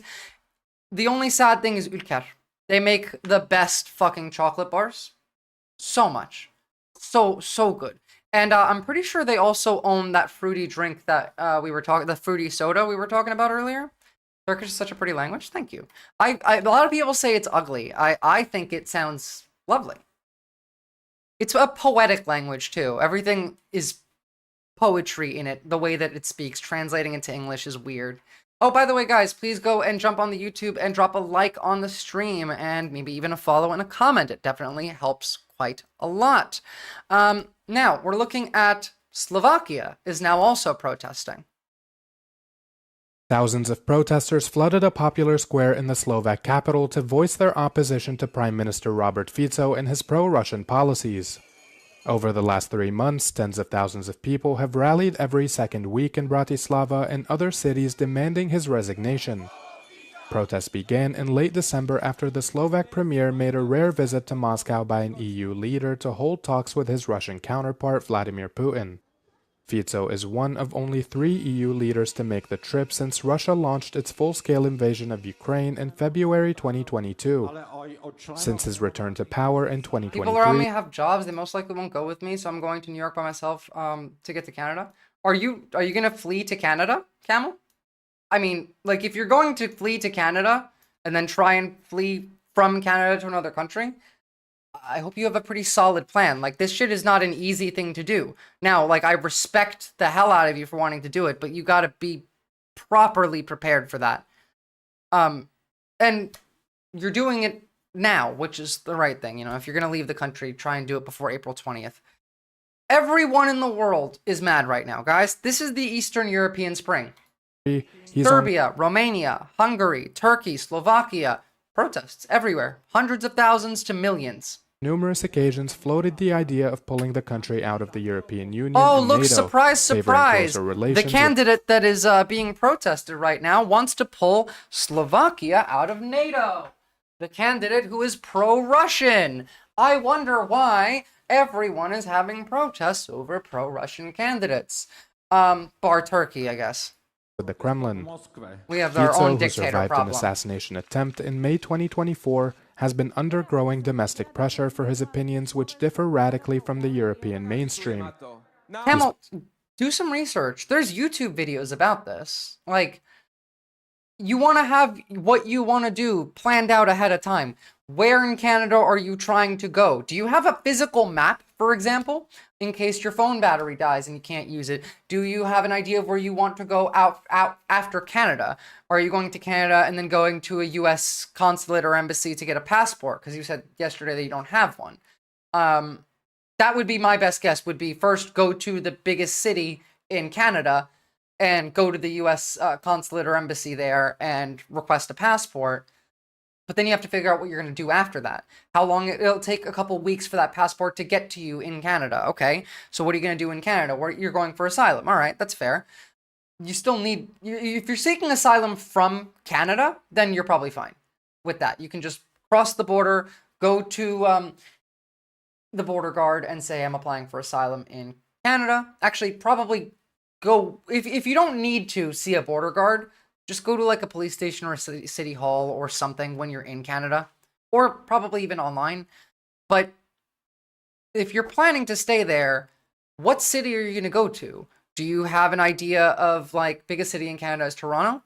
Probably also the you can go to Quebec from, if you're driving up from New York, you're going to cross into Canada around Niagara Falls.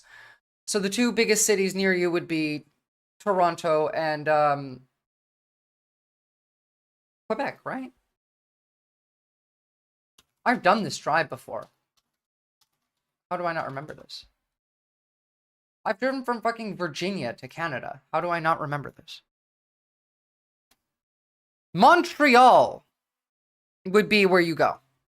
If you are driving up from New York, you're going to cross, likely, 91... Yeah, so you'll probably come in right around here.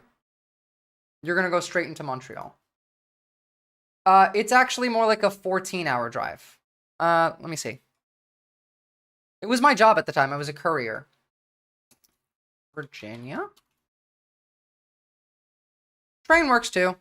If you're going to cross via train, it'll probably be about the same crossing point. Canada. Fine. Niagara Falls. That's the closest place that I had driven to. Sorry, I was wrong. It is a 9.5-hour drive. Oh shit, you're Courier 6 from Fallout New Vegas based? Yeah, I am indeed. No, I used to, like, do... It's like a one-day delivery, but it's 3 hours delivery. I would go to the airport, pick up the package off the plane, and then go bring it where it's going. Sometimes it was like blood and plasma. Sometimes it was medication. Sometimes it was paperwork, computer parts, etc., etc. But yeah.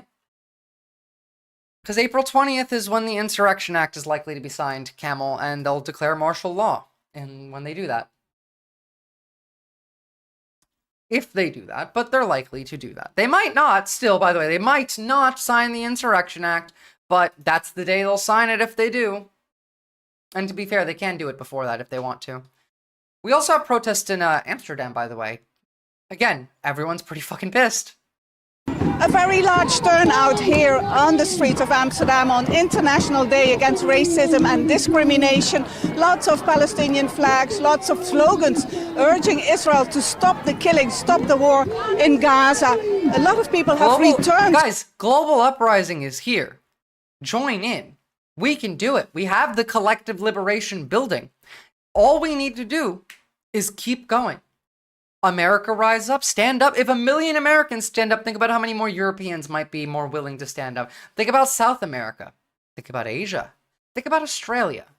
To the street, especially because Israel broke the ceasefire and hundreds of people, including children, were killed in Gaza last week. But also a lot of people here also are very worried about what they call the erosion of democracy, the erosion of the rule of law, also in countries like the Netherlands, where a far-right government, according to them, has very racist policies. Also in other countries in Europe, the same is happening. So more than 200 organizations are present here. Camel, fuck that. If you don't think that you are capable of defending your community, then stay, like, go protect yourself. If you can't protect yourself, you can't protect your community. And I'll show you one of the slogans here.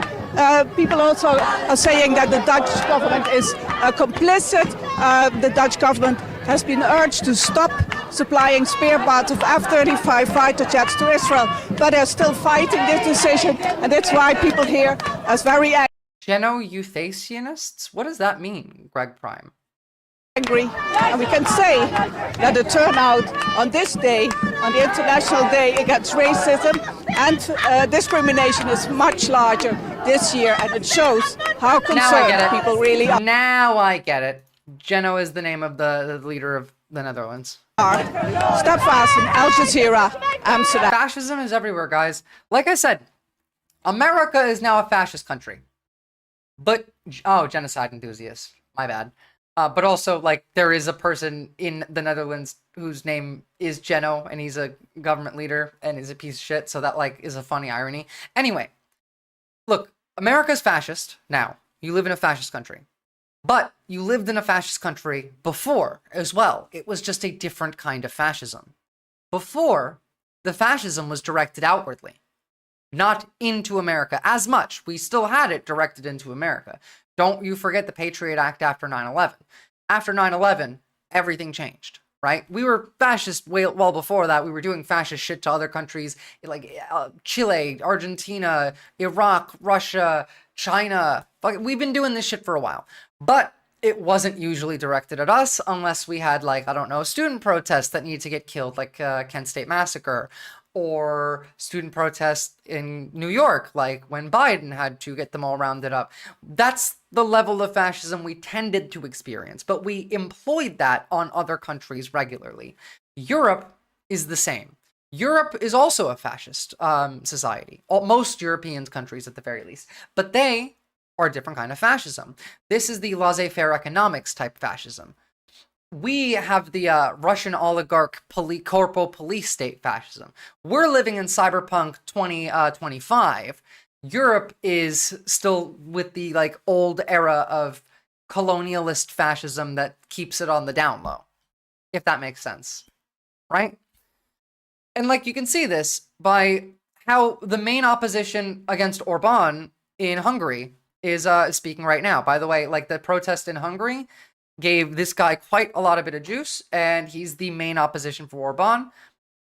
He could make a big difference here. I think it's the right time to stand Hiszem, for. hogy itt az ideje egy erős kiállásnak és egy erős hangnak a magyarok részéről, a magyarok milliói részéről, that enough is enough. hogy eddig és ne tovább. Hogy mi továbbra is az that we still want to stay in the European Union. Unióban szeretnénk maradni. Hiszem, like, this guy was out there. This guy said to Orban, "It's over, comrade," in Russian. All right? Like, that shit's fucking funny. And that came after the Hungarian protests. He's going to piss off the Kremlin? That's the point. Fuck the Kremlin. Everyone in the world agrees. Fuck the Kremlin. And fuck America. France, French company Dassault, is ready to offer Canada and Portugal Rafale fighters instead of American F-35s. Hope he has a food tester? Yeah. Now, as we've talked about, the American F-35s likely have a kill switch that America could just shut them off anytime they want to. Now, Lockheed, the manufacturer, has said this is not true. But why the fuck would you believe Lockheed Martin when they say anything? This is good. Moving away from American defense infrastructure is what Europe needs to be doing, what the rest of the world needs to be doing. Isolate the US, move away from it. Fuck Lockheed Martin, yeah. Now, Usha Vance is apparently going to go to Greenland, and the Greenland PM is not happy about it. US military planes arrive at Greenland's Nuuk airport ahead of a visit that's already stirring political turmoil and fierce reactions. On Sunday, the White House announced that Usha Vance, the wife of Vice President J.D. Vance, will visit. When can we expect the USA to be like Russia after the sanctions? Well, they have to sanction America first. I wish they did already, to be honest, but who knows? Might never. America might actually win, y'all. Because the left is out there on the street, sure, but the liberals are in power. Greenland on Thursday. She will be joined by the National Security Advisor Mike Waltz and Energy Secretary Chris Wright. During what's called a private tourist trip, the U.S. delegation plans to visit this American military base. This is being called foreign interference in their election process, in fact. The National Dog Sled Race and historical landmarks. This is a visit to learn about Greenland, its culture, history, and people.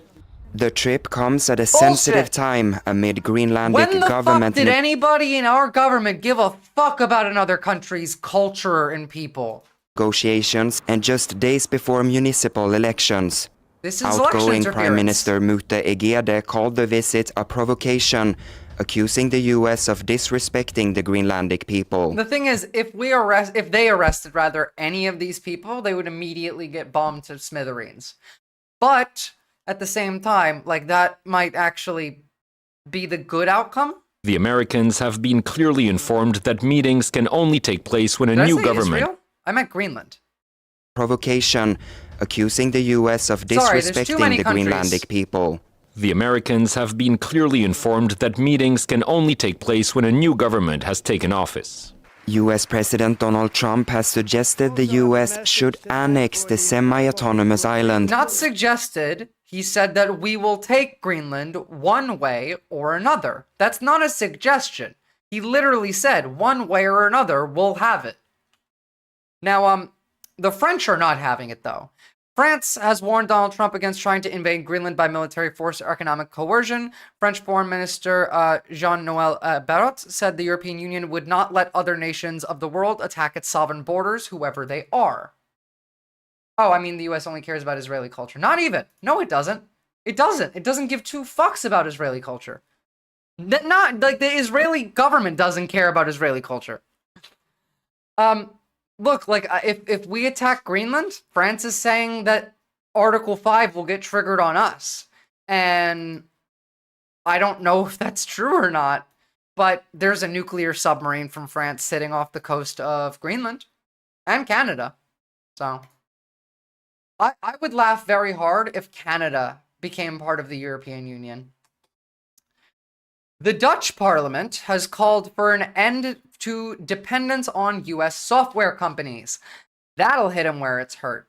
10 out of 10. Stop using Starlink. We don't need any of America's bullshit fucking AI. We don't need America's fucking satellites. Fuck every bit of America. Fuck all of their companies. Fuck all of their infrastructure. Fuck their military. And fuck their companies. Again, on top of everything. I need Grok, though. Why do you need Grok? Fuck, I hate AI so goddamn much. Like, I can never go a day without whinging about how much I hate AI, but it makes you unable to think. I will say, the one thing that I like Grok for, the one thing that I think is okay, is using Grok in a manner like this. Hold on.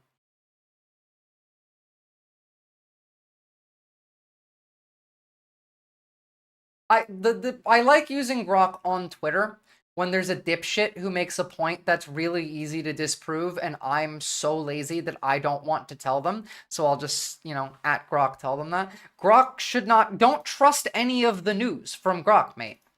Hold on. Here's what Grok's answer was when asked if Grok is a psyop. Just hold on, guys. Kennovator, take a look at this. X is a psyop, you're a part of it. To Grok, you're calling X a psyop, a psychological operation to manipulate minds, and me a cog in it. Fair enough to question? I'm built on XAI, tied to Musk's orbit, so skepticism is warranted. Let's unpack it.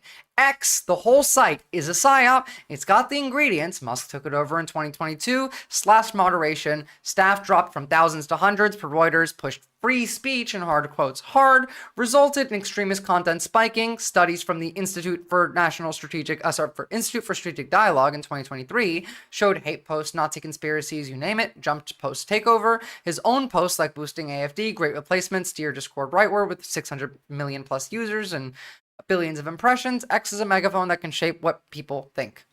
It is a psyop. He's bragged on X about widening the Overton window, shifting what is normal to say. If a psyop's a deliberate mind screw, there's a case for it. Grok does make fun of Elon, but Grok is a psyop.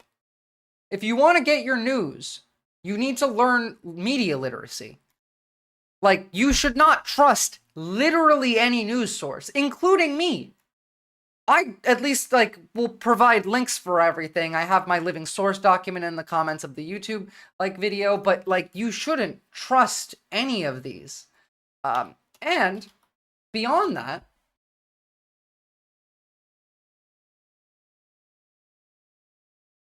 impacts of generative AI on critical thinking, self-reported reductions in cognitive effort and confidence effects from a survey of knowledge workers.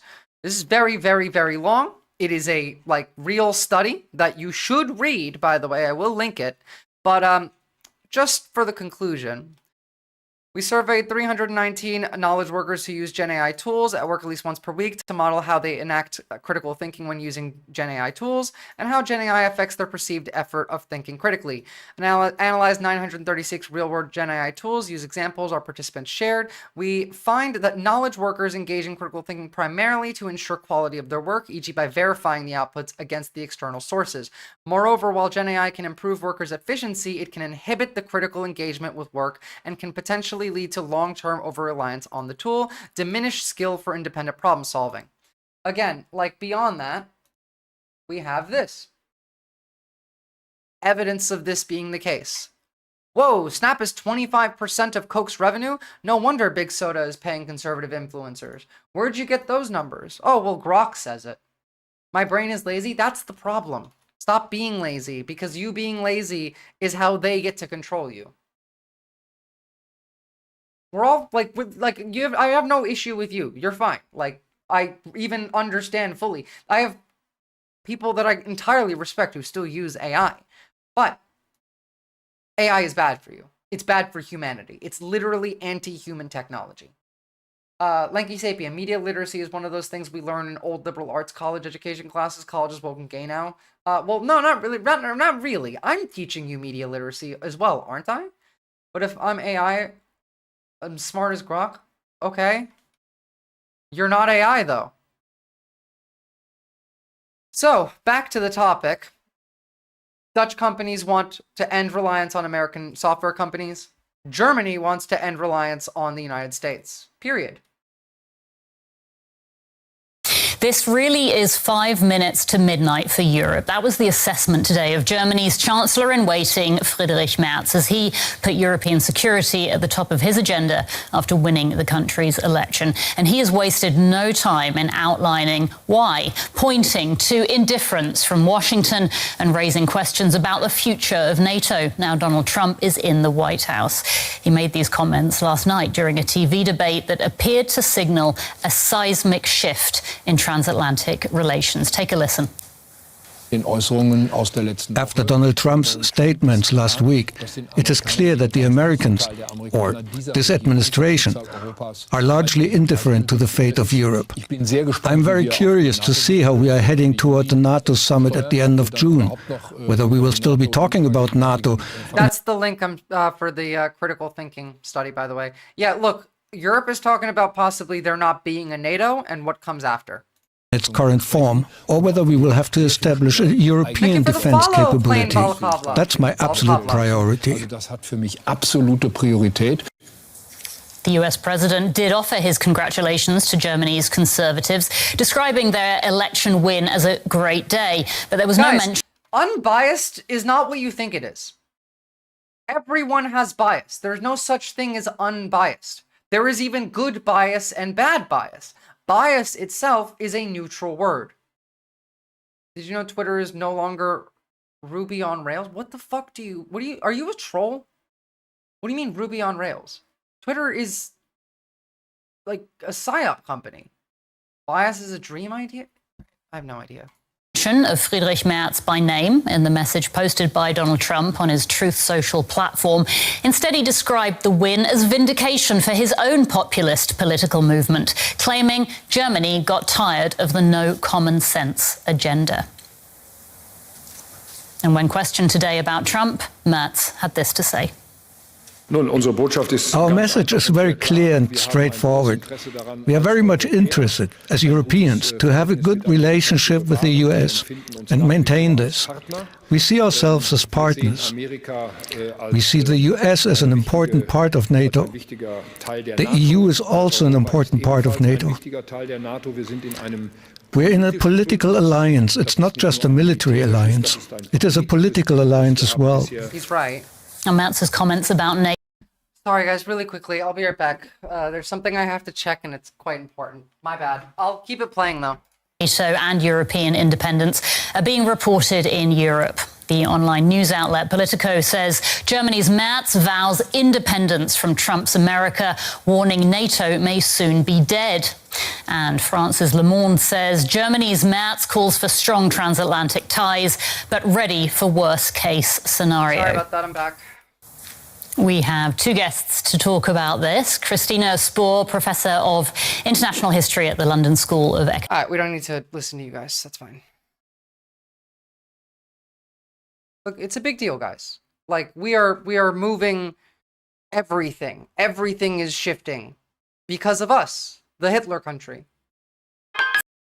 57,000. Belgium is now changing its entire production system, changing its industry to be more focused on arms. Square meters of industrial space here in Brussels is currently at a standstill. But what if this huge Audi factory became a weapons factory? That's the idea put forward by the Belgian defense minister in the wake of European plans to rearm Europe.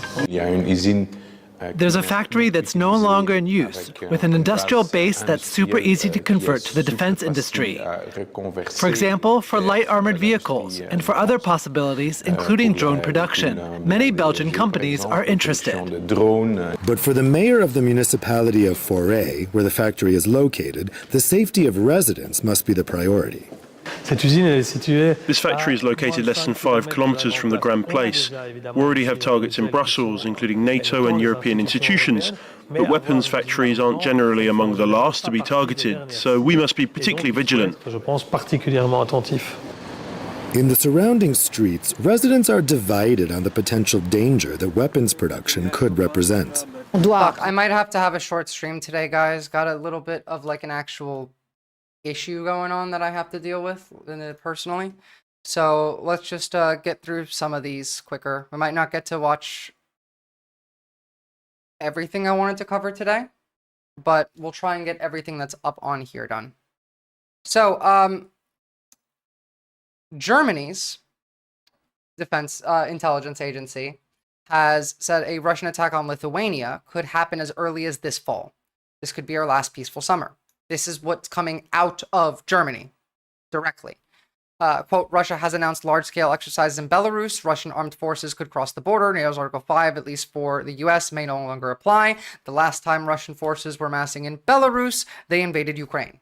They can't go down to Ukraine because that is the highest fortified part of Ukraine currently. The only other way for them to go is either back to Russia or into the Balkans. So it is what it is. And like, obviously, European defense is a joke right now. In 6 months, they're not going to be able to push this back, likely. They could probably put up a fight in Lithuania within 6 months, but not for very long without American support, and definitely not for very long without Turkish support. Hi, Visora, what media do you consult, please? All of it? Even the bad ones? Like, I watch all of the media because I have media literacy. So I can watch Fox News and Sky News and I can tell when they're lying and when they're telling the truth, and then piece it together when then I go on to like other media. Let's say for most of the media that I trust right now to like go to for a source and maybe even listen to, even though I don't trust them, would be DW in Germany, France 24, or the Australian ABC right now. Those seem to be the ones that are the least biased and least afraid to write what's actually happening. But I still look at all of the other news as well and have to actually see through here. The Baltics without help would probably get rolled. Yeah. What media do you recommend? Me. Genuinely. Looking at the news is hard, Busan. Genuinely, like, I get most of my news from Twitter. But I don't recommend that even remotely, because Twitter is a psyop. If you want to get your news from like one source or a couple sources, the three I listed, DW, France 24, ABC Australia, but they're also not going to tell you the whole truth. DW, but not for all topics, sure. Yeah, and Al Jazeera for anything relating to Israel. Here is, wait, no, I don't need to play this. Anyway, Germany's pretty much saying that Russia's going to invade soon into the Baltics. Democracy Now! That's another good one. Sorry, my head's like all over the place right now. So, Russia accused England of being the main instigator of global conflict, which is kind of wild. Because, like, what the fuck is the last thing that England has done to instigate global conflict? I mean, like, sure, they have historically, but what do they do? What is England doing internationally? Well, in the last few minutes, there's been a further statement from the Russian authorities accusing Britain of being the main instigator of the global conflict. In a statement, a Kremlin spokesman said that the British leadership sees a threat to its interests in the promotion of dialogue between the United States and Russia on resolving maybe 120 the years conflict. London fears that this will lead to the failure of the British strategy of containing Moscow. As we can see, London today, just as it did on the eve of both world wars of the last century, acts as the main instigator of the global conflict. This is fucking ridiculous. At the same time, the British themselves, obviously, are again counting on sitting it out on their island. The statement from Moscow goes on to say it is time to expose them and send a clear signal to the treacherous Albion and its elites. The UK is just a financial hub. They're saying this because the UK said they want to put 10,000 troops in Ukraine. Lanky Sapien, I trust you on Twitter, but not myself to use Twitter.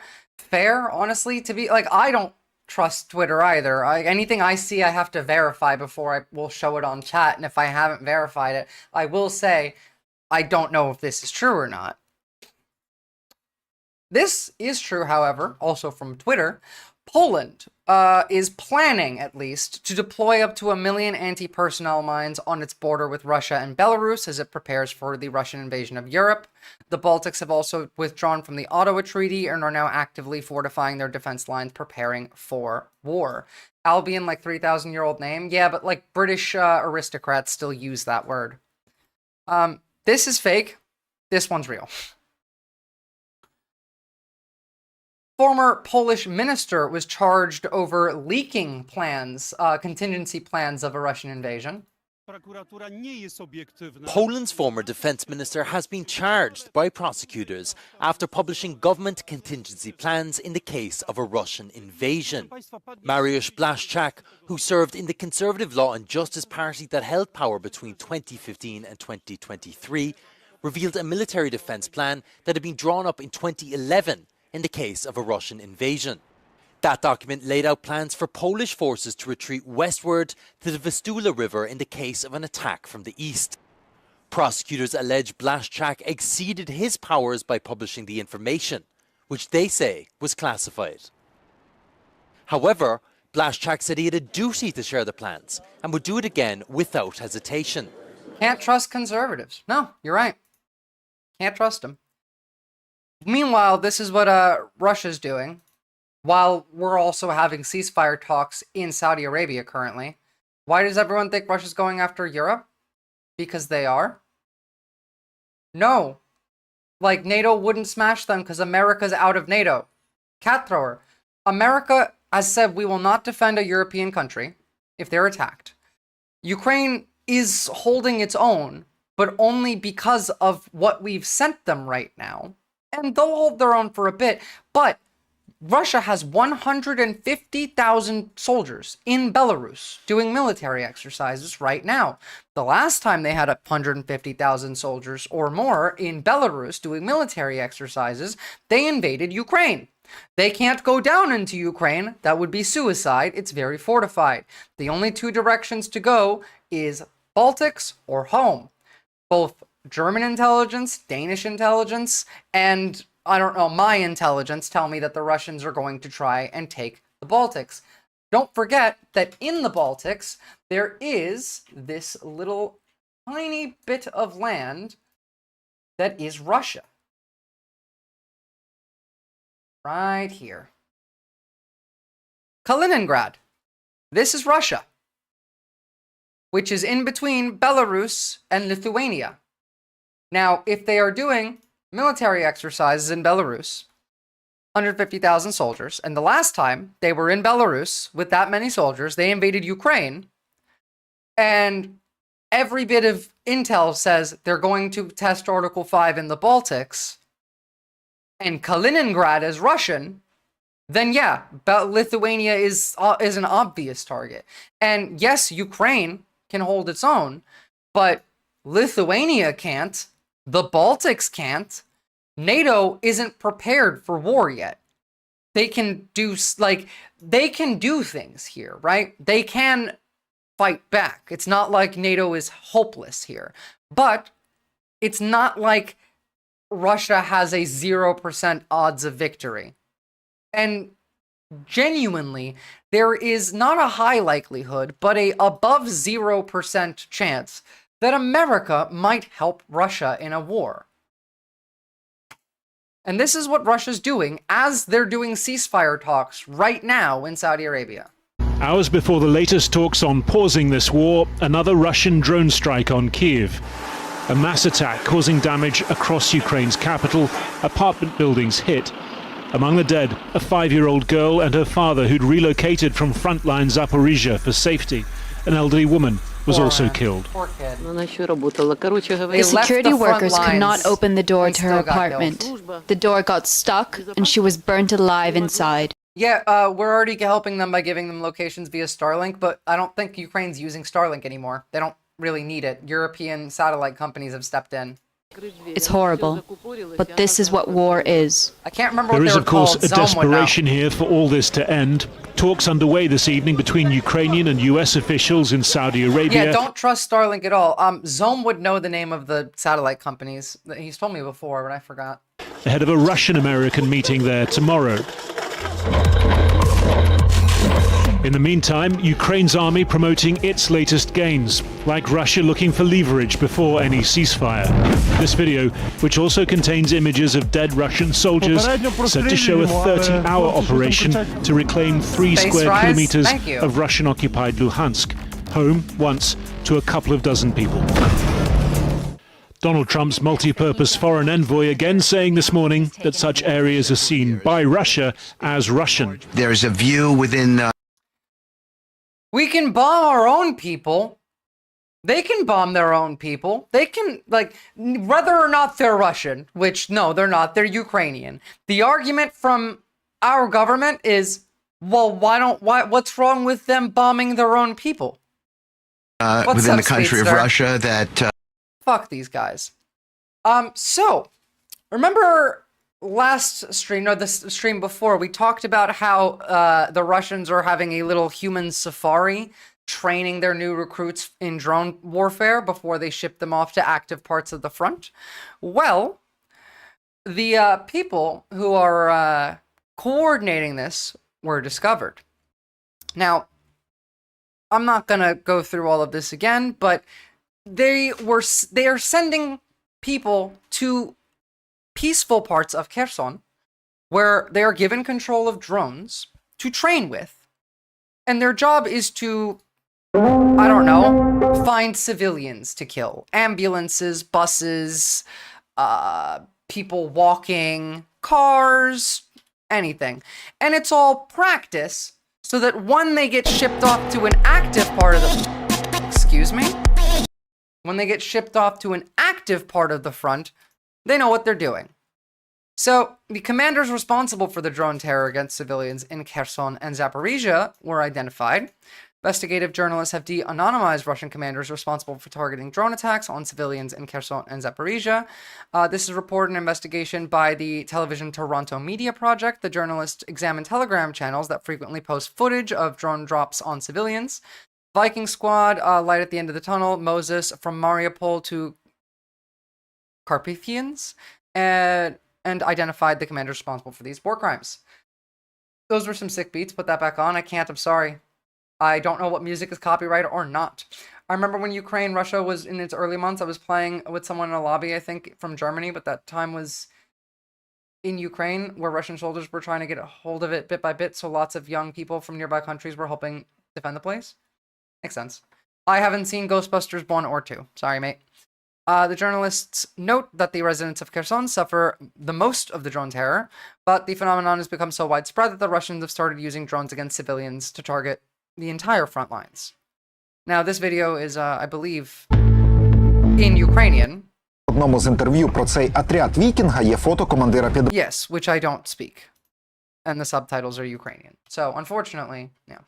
The channel meaning is Russia will conquer Ukraine from the city of Mariupol to the Carpathians Mountains. Ah, makes sense. It's like from the river to the, I can't say, but for the Russians in reverse. In particular, Zaporizhia, where the Viking squad operates, thanks to the symbolism used by this unit, journalists were able to determine this is part of the 22nd Separate Guards Special Purpose Brigade of the main directorate of the General Staff of the Armed Forces of the Russian Federation, based in Rostov. Cool, makes sense. After analyzing photos, correspondences, leaked Russian databases, it was determined that the unit commander is Igor Vladimirovich Afanskinov. Igor Vladimirovich Afanskinov, born in 1984. This guy is responsible for nicely done, thank you, for lots of drone terror attacks on civilians in not only Kherson, but also Zaporizhia, and now across the entire front. There you go. It's not just him, though. It's reported that he, and thank you, like, it's so hard to pronounce these, but I'm getting so much better because we're covering Ukraine so much. It's reported that he registered the address 76B Khoroshevskoy Shos, the address of the main director of the General Staff of the Armed Forces of the Russian Federation. Cool.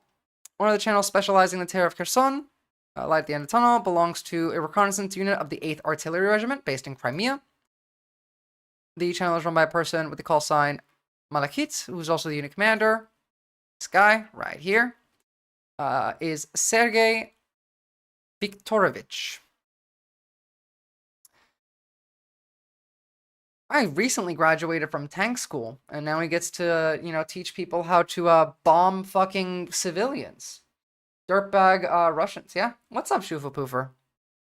He not only commands the unit, but trains other pilots and commanders according to Malakit. One of his best students is another war criminal with the call sign Moses, who runs the eponymous channel that is considered by the Russians one of the best drone operators in the Russian military. That's this guy. Did I say his name? Oh yeah, here we go.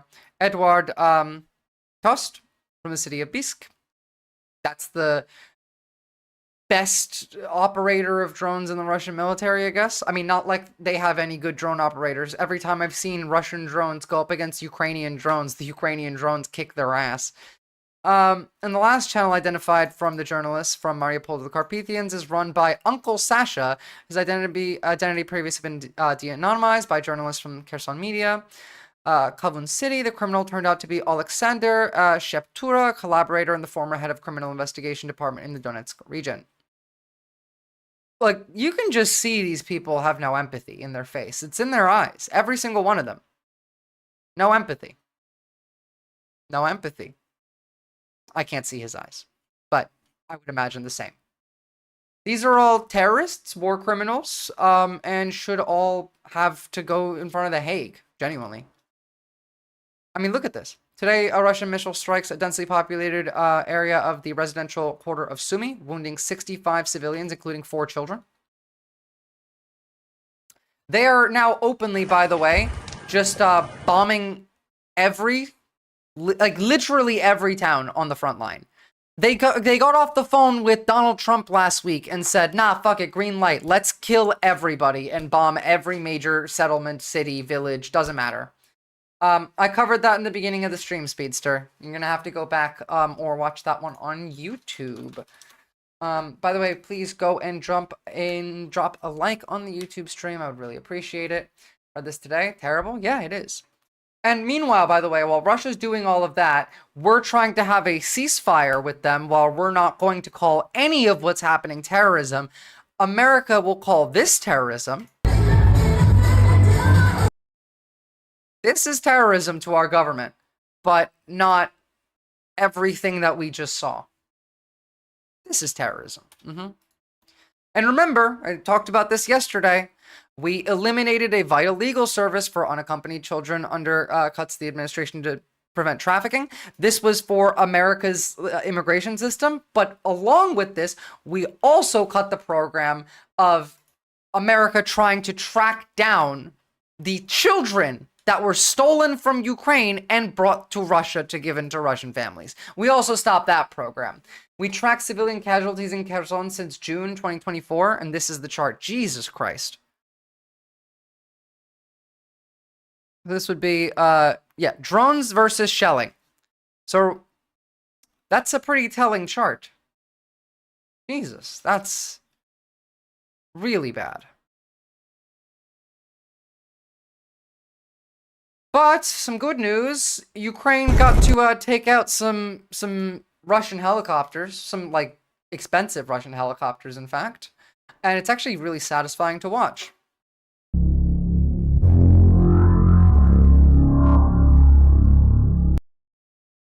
Can we get this to, whoopsie. Can we get this at a higher quality? Nah.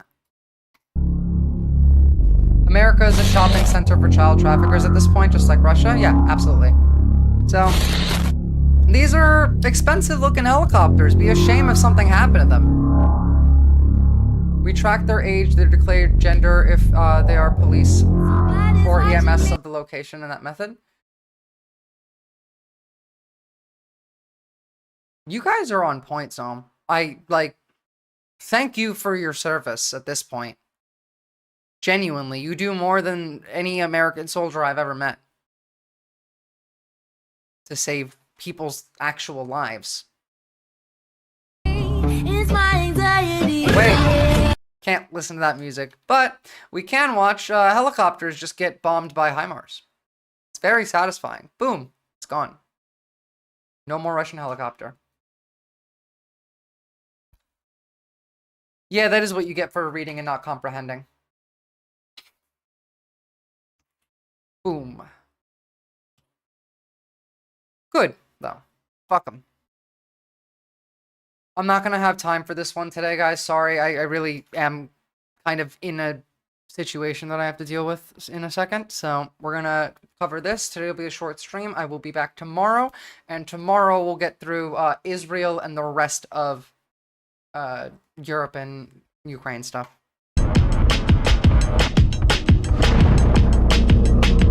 In under a year, this unit swiftly evolved from infantry trenches near Kherson into a unique combat force, a company of attack drone pilots. Headed by an entrepreneur and an official, this group of pilots has already destroyed hundreds of enemy armored vehicles. This is the story of the Magyar birds, who bring... I remember watching a documentary about gamer getting picked by Army for piloting a drone. Have you seen it? No, I haven't seen it, but the drone systems are built literally to look like a video game. On that premise, exactly. Like, we did that on purpose. Death to the enemy from the skies. In the modern warfare realm, nearly every unit has its own social media account. The Magyar YouTube channel has over 150 videos. In the majority of these videos, a bearded figure shows more and more drone strikes. As the enemy's self-propelled artillery gun managed to make 10 shots and is currently attempting to flee, a suicide drone is dispatched to intercept, and we will now change the course of events. This is how warfare is conducted now. There it is. Little guy. Like, boom. Understand that we also will be conducting warfare like this. In fact, we're training troops in drone warfare now.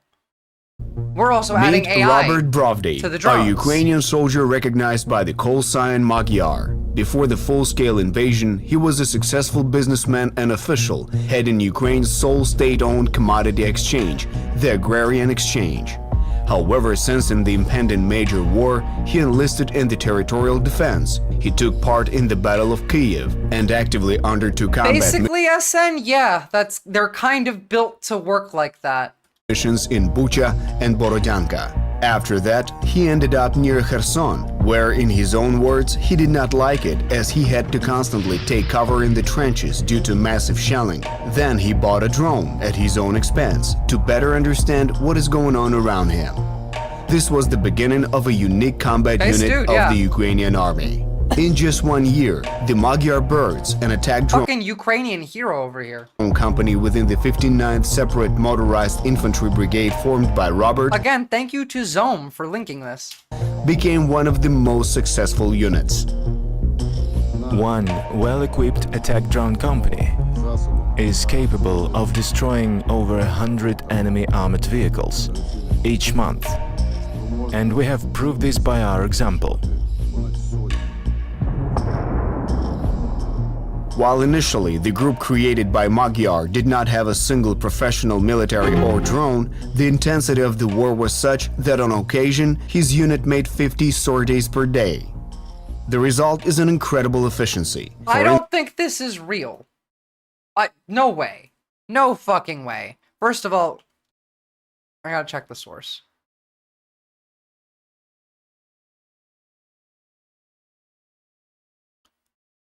No, this is not a credible source. I don't trust this fucking those are real? Really? No way!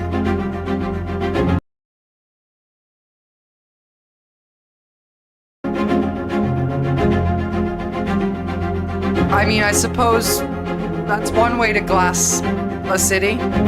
This looks like it's out of fucking Halo. What are we, the Covenant, gonna glass a city now? 6 million subs with a couple hundred views is fake. Yeah.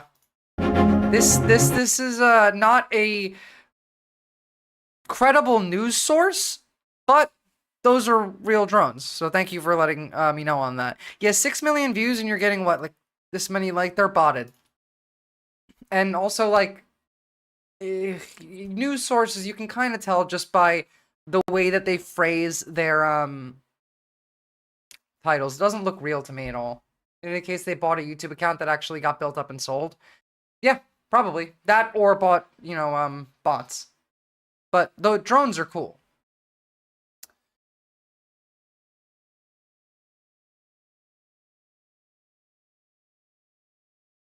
I'm scared. I can't view it. Every time I click it, it just opens the same link. That's really annoying. The second link might work. Let me see. Shit, that's a few door knocks away from laser beams. Yeah, literally, like we're on the road to let's glass the planet with our Covenant ships. You should notice this on your YouTube. When you hit milestones, you'll see that you'll lose 10k subs or 1k subs or 100 subs. YouTube manually cleans a lot of those bots. Obviously not all. Makes sense. I haven't seen anything like that, but I don't have that many subs and none of them are botted as far as I know. For instance, in early June 2023, the group destroyed or damaged 35 enemy armored vehicles in just 4 days. Speaking of, I hope you all have subbed to my YouTube. That would be awesome.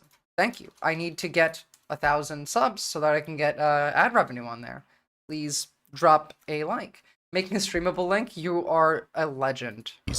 Overall, they have destroyed more than $1 billion worth of enemy equipment. The FPV drones are one of the Magyar Bird's trump cards. However, they also have other vehicles in active service. Among these is the R-18, an octocopter developed by Ukrainian volunteers. Terrifying. That's terrifying! It can lift ammunition weighing up to 5 kilograms, which it then drops on the enemy from a height of up to 300 meters. Detailed characteristics of the drone are not disclosed. I like seeing this when it's Ukraine doing it to Russia. I am not gonna like seeing this when this is war from now on, for everybody. Thank you, Zombie.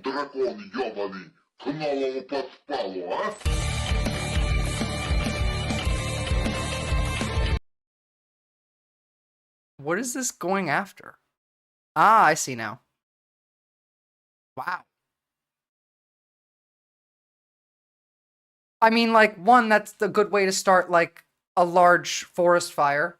And in a war zone, think about it, right? If you start a forest fire along a line of the border, that means those troops can no longer walk through that fire. It wasn't a snuff film. There's no one dying in that cat thrower. It was just it burning the trees. As far as we could see, there wasn't any people, there wasn't any cars it was hitting. Closed, but it is known that it can this is the snuff part. Operate at a distance of up to 4 kilometers from the operator and spend about 40 minutes in the air. Another Ukrainian development, Punisher, was used by operators to blow up, among other things, a Thor surface-to-air missile system capable of intercepting airplanes, helicopters, missiles, and drones. This system costs about $25 million. Contrastingly, the cost of the UAV itself stands at $10,000. Even civilian drones can contribute in combat, serving not only for reconnaissance or as makeshift bombers with light ammunition. Yeah, well, during the spring of 2023, an ordinary drone from the Magyar Bird's arsenal, costing a couple of $1,000s, tracked down an air-rammed enemy drone valued at over $11,500. The unit's primary objectives include enemy detection. I gotta say, like, the Russian drones ain't got shit on the Ukrainian drones. Frontline patrolling, fire adjustment, and launching attacks. Magyar himself shortens this into his unit's motto, Eyes and Sting. He recently demonstrated how well these eyes work.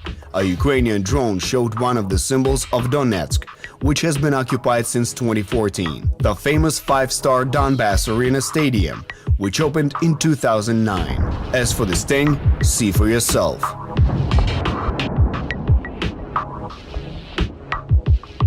Nothing will ever beat the Pipe Vatnik and his cousin, the Barrel Vatnik. Nothing will ever beat those two. These fighters are also working on technological advancement. We are actively training a neural network with footage to detect and identify enemy personnel and equipment that remains hidden from the naked eye. Our Sorry. objective is for it to recognize helmet or machine gun outline. In the meantime, the soldiers keep an eye on their screens to bring victory closer. Following the counteroffensive on Kherson, they fought for 110 Germany sent days. 4,000 AI sent to Ukraine AI drones, or created them, because we're making AI drones everywhere now. But I didn't realize that we were at the point of shipping them off yet. America's working on AI drone swarms. Straight near Bakhmut, they continue to be an invisible terror from the skies for the enemy. The Magyar Birds are diverse but very nice guys who have united around the common idea. We volunteered. I hate AI, and I hate drones, but I suppose based if it's going to Ukraine for now. Okay, look. Before I hop off, I need you all to see this one more time. This is your taxes now. This is your taxes now. If you make anything less than $360,000 per year, your taxes just went up. Kamala Harris would have dropped your taxes down by $6,000. Your taxes went up by $790 at the very bottom tax bracket every year. So you make $28,000 to $55,000, the average American, you're paying $1,400 more in taxes. $55,000 to $94,000, you're paying $1,500 more in taxes. If you're paying $1,800, it is the thing. The majority of tax increase, the assumption that Trump will increase tariffs, which may not actually happen. Sorry, it happened. All of them have. No notes needed. That's it. We are going to be poorer, every single one of us. And remember that while they're taxing you more, while they're giving tax cuts to the rich, this is what's happening in the king's castle with the lords and the ladies and the king. Fuck the king, fuck the lords and the ladies, fuck his castle, fuck his wags to riches little play on poor dogs. And here's the massive parties that they're having with your money while they don't pay taxes, while you can't afford food, housing, healthcare, while you can't afford to feed your kids, while they're cutting school for your kids, while they're cutting your social security. You're not going to get another check. You might get one more at best. They're cutting your fucking Medicare, your Medicaid. They're taking everything from you, and this is what they're doing in exchange. Viz, you almost sound like Tommy from the Peaky Blinders when you insult the king. It reminds me of the speech he gave to the parliament. I've never watched that show, except for the first episode, so I don't know, but I'll take that as a compliment because I know that they're Irish. And if I sound Irish when I'm mad, that's based. But, like, this is some French Revolution shit. You guys understand that, right? That they are stealing from you, and they get to live like this while we're getting measles, while our houses are being burned down by fires, while our houses are being destroyed by tornadoes, while there's no FEMA, no one will come to help you. Hurricanes are flooding the entire country. America is burning to the ground, and they're having these massive fucking parties with your money.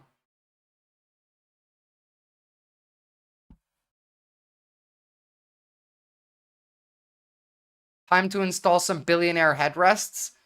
Yeah, they could use some nice comfy pillows, I feel like. I feel like that's what the only thing they're missing here. Who posted the chart? Bernie Sanders. Bernie Sanders posted this. I believe Bernie Sanders. I don't know what to tell you. But they will take your money. Again, their taxes go down, yours go up. They have parties at Mar-a-Lago that look like fucking Diddy Epstein parties. That's it. It says source on bottom of where it comes from. Where? Oh, yeah, right there. Sorry, Institute of Taxation Economic Policy. Yeah, I didn't see that either. Jesus. No, bring matter. You're making it too obvious. You gotta understand that we gotta code our language. Like, for example, I need every single one of you, if you hear someone complaining about Tesla protests and fires, I need you to say all cars matter. That this is discrimination against American car brands. That all cars matter. That why should we protect this African car company run by an illegal immigrant more than any American car company? Now, I'm sorry, you might not want to say that, and obviously, like, they don't perpetuate the stereotype. Sorry, the Nazis are in charge. Me saying this isn't going to make anything worse. What it will do is push everything they've done onto them. So, like, that's my justification. I'm obviously not racist, but they're racist, and this hits in their head. This passes the woke filter. It propagandizes to them. Yeah, they're saying only white cars matter. What do you mean? All cars matter. All cars matter. All right, let me see if I can drop you guys in a raid. I'm sorry for the short stream today. I have to deal with something personal. I'm going to drop you into Cosmopolitics right now because Cosmopolitics is on a partner push. So, come support our based friend of the channel, and I will see you guys next time. I know I'm sorry, I'll make it up to you next time.